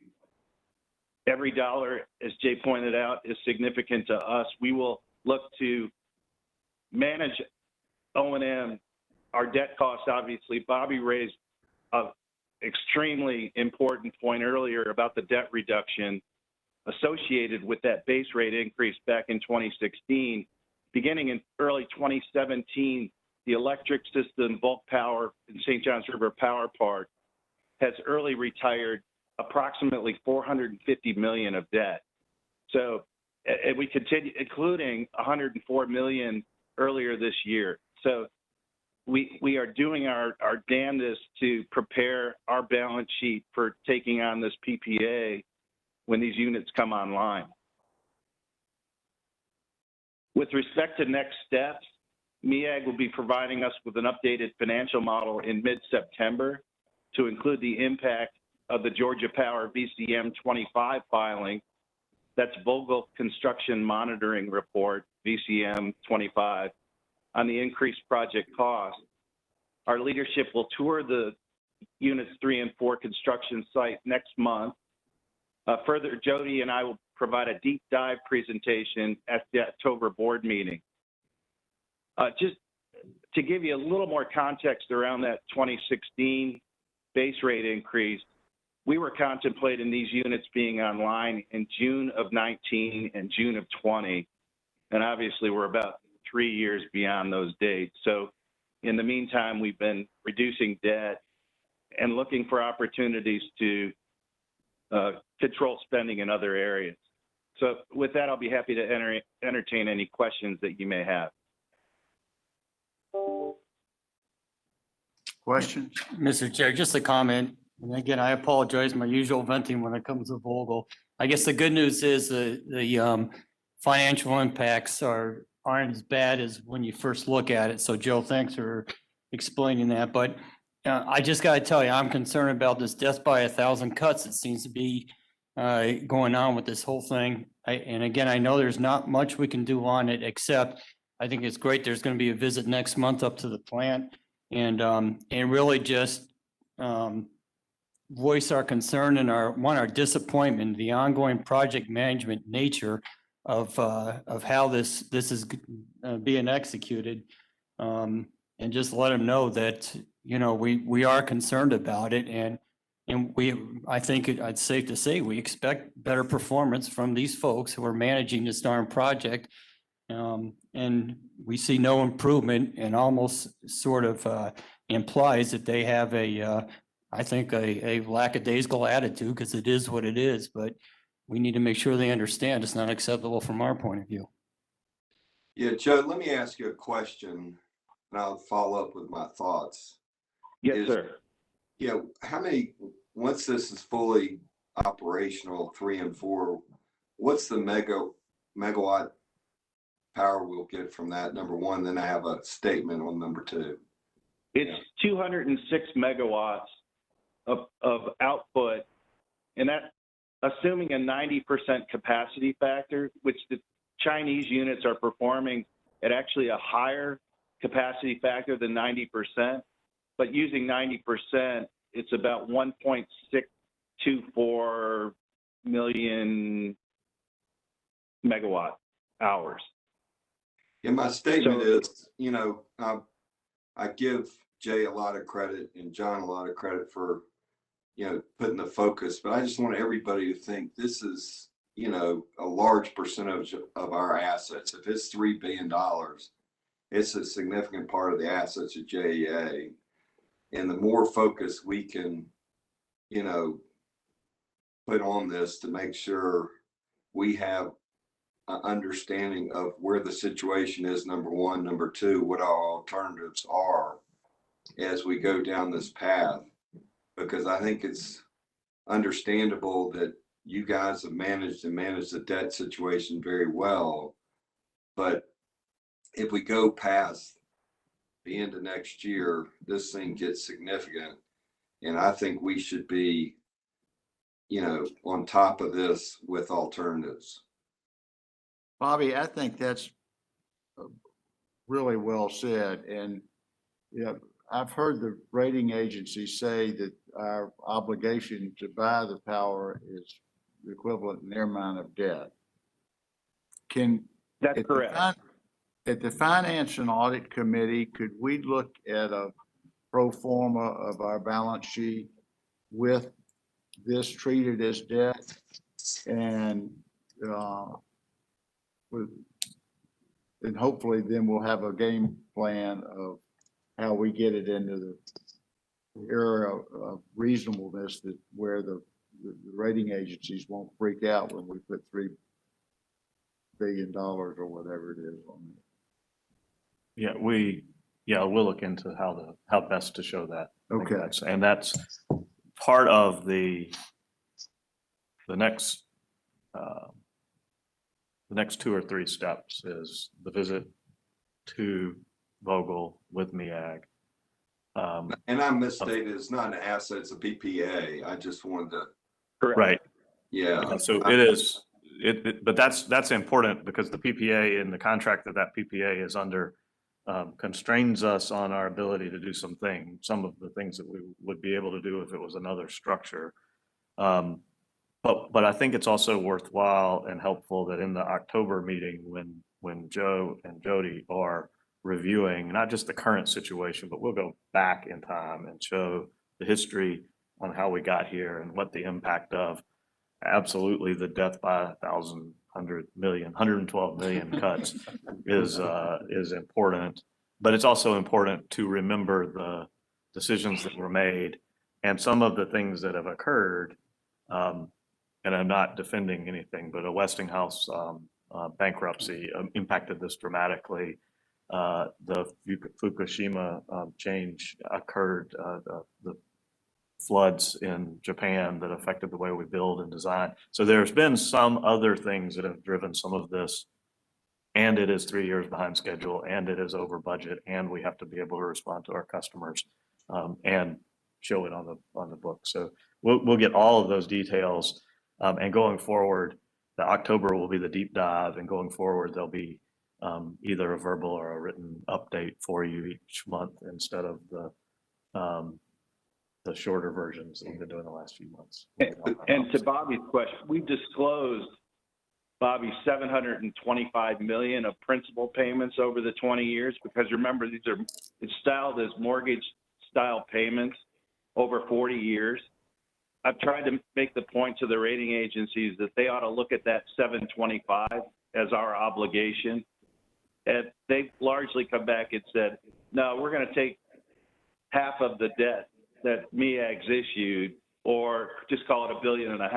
It's a little bit less than that, but let's call it $1.5 billion, and we'll impute the $1.5 billion on your balance sheet. So I think the answer intellectually is closer to the principal obligations, but because that's what we're on the hook for, principal and interest, certainly level debt service payments, but the principal portion that we disclosed is $725 million today.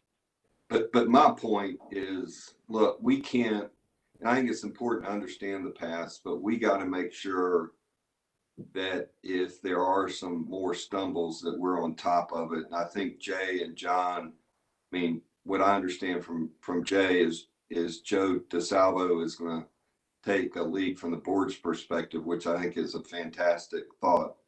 And I just think we've got to make sure that we understand where we are today, and we also understand alternatives. And a final point that Jody and I will touch on in October is that the co-owners negotiated back in 2018, I believe it was, an amendment to the co-owners partnership agreement whereby Georgia Power has begun to take an increased portion of these project costs, and we're only a couple of $100 million before the co-owners have the right to reject any further increases. Now, that comes along with reducing their ownership percentages, so that's not going to be an easy decision to make, and hopefully we don't get to that point, but the co-owners have negotiated safeguards against the runaway cost scenario. Okay, other questions of Joe? One more if I could, Mr. Chair. So these visits up to Vogel, I've got it interacting with MEAG. Is it, I'm assuming also interaction with Southern Company leadership too, project managers, or no? We will be sure we get the right mix of people in the Okay. rooms as we go forward, because what we're doing next is a trip in September, and we will have future other trips to be able to go. We'll get the right people in the room for whatever the topic is. Sometimes it is a financial discussion with MEAG, and sometimes it'll be an operational discussion with the contractors and the team that they're building. Right. We also have I think it's also important, and we'll get into this in October too, but the way the contract is written since we are not owners, then we don't participate in the owners meetings, and there's some nuances of how that goes. So we're trying to navigate all of those things to figure out how to make that work, to get the best information. And more broadly, we're looking at the industry as a whole on how we can get support from broader areas and what the right answer is for us to respond to opportunities through some of the infrastructure investments, and where are the right places for us to take advantage of external sources of grants and funds, either directly related to Vogel or other areas that we can offset cost. Great. I think you can have some opportunities. I think we will, yes. Absolutely. To Joe's question specifically, when we brought our external consultants up there in the springtime, Georgia Power representatives were available and participated in our meeting. Thanks, Joe. You bet. Okay, we'll move on to, unless anybody wants to wallow further in Vogel, let's move on to the real property purchase for the purified water site. I think Jordan is going to kick us Jordan off on Pope? that. Yeah. Yes, sir. Thank you, Mr. Chair. Good morning to you and the board. This item is the proposed purchase of 11.88 acres for a purified water facility. Of course, purified water is JEA's reclaimed water that is further treated to drinking water standards. As part of JEA's integrated water resource plan, JEA has performed 2 purified water pilot programs and is ready to move into the demonstration phase of the Purified Water Initiative. The proposed property would provide for a 1 million gallon per day treatment plant with a customer engagement component to educate JEA customers about purified water. The site is well positioned within JEA's system and would allow for future expansion. JEA received an appraisal for the subject site in the amount of $3,276,000, and JEA and the seller have agreed to a purchase price in that same amount. Staff is recommending that the board approve the purchase of real property as outlined in Resolution 2021-18 at its next meeting. I'm happy to answer any questions. Questions? Jordan, help me. My recollection was when we toured Buckman that they were talking about doing it there. Have I got that wrong? No, sir. At one point, there was discussion of putting a facility at Buckman. At the conclusion, or I don't know, I should say conclusion, but when the integrated water resource plan was more fully developed, this area of the JEA service territory was determined to be the best place to put this initial facility. And what is purified water? What are we accomplishing when we make that? Yes, sir. So this is the next generation of JEA's water. Essentially, now you have conservation, you have reclaimed water that will offset your potable use. And so this is our next generation of water treatment, where we would take a portion of our reclaimed water within the system, treat it to drinking water standards, and ultimately perform a recharge into the aquifer with this water. And do we get credit on our CUP for doing that, or? Mr. Chair, we're going to exhaust my knowledge of purified water, but I believe the goal is once we get through the regulatory hoops, that is what will be accomplished to offset the cup. It won't, not necessarily credit, but it does provide water like similar to what we do with reuse water now for irrigation. Having this will take it up one more level up and be able to extend the time, and it fits within the integrated resource plan. Remember, we focus on conservation is the least expensive, and I think desalination is the most expensive. We've got a bunch several different opportunities in between those that we work on, and this is one of those that we're trying to put forward to be prepared as we move forward. This is a small, 1 million gallons a day demonstration project that is the next step beyond the pilot project that we have been doing, and it's an ongoing effort in the and matches up with what the integrated resource plan, water resource plan says. And what will the cost of the plant be over and above the real estate? Now you've exhausted my, so we'll find out the answer to that. That this is another action item that will require it to be on the, what we think is going to be the September 17th, and we'll bring that to you. Yeah. Mr. Chair, if I may, to Mr. Jordan, I assume this property is going to have to be rezoned for this application or use? Yes, sir. I believe that's Councilman Boylan. Yes. This will require, we believe, a zoning exception, and we are prepared to start that process just as soon as this meeting is over to ensure we can meet some deadlines within the purchase agreement. And it looks like reasonably adjacent to a couple of residential properties or homes. So there'll be some education necessary there. That is Deer Wood to the south there, which is the only residential area that will abut the site, and we have plans to make sure there's an adequate buffer between the facility and those residences. A clear delineation between a purification site and a water treatment site. Yes, sir. This is not treating wastewater. This is treating water that's already been treated to a higher standard. Thank you. Good point. And we're buying this subject to getting the zoning, I take it. Yes, sir. That is a condition of closing. Okay. Well, is there any old or new business or open discussion that anybody would like to have? Chair Baker, I would like to just get an update maybe from City Councilman Boylan. You know, we ran into an issue this meeting with quorums because we are short a member. And I just wondered if we had a time expectation around how long it will take for us to get another board member to join us. I do know, thank you for the question, Ms. Lanahan. Marty, I do know Rick Morales has been appointed, well, it's been put forward by the mayor's office as the next, a new board member.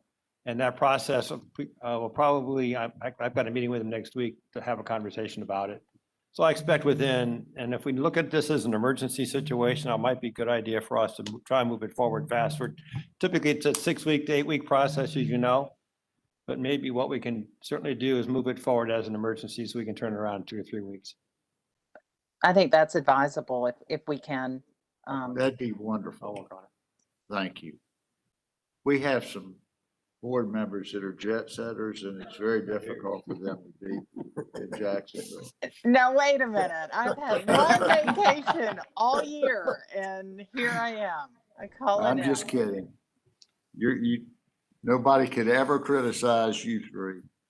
There is no chair report, and we have the next meeting, scheduled meeting is October 26th. Is that right? That's the next, I thought we well, had it's a it little, 28. we have September. we anticipated when we put this as having the board calendar updated, we were going to shoot for September 17th as the meeting date, and we'll send out clarifications to everyone later today. Okay. Anything else? Thank all of you. John, thank you. Appreciate you all. And that was a wonderful presentation. Thank you. Thank you. We're adjourned.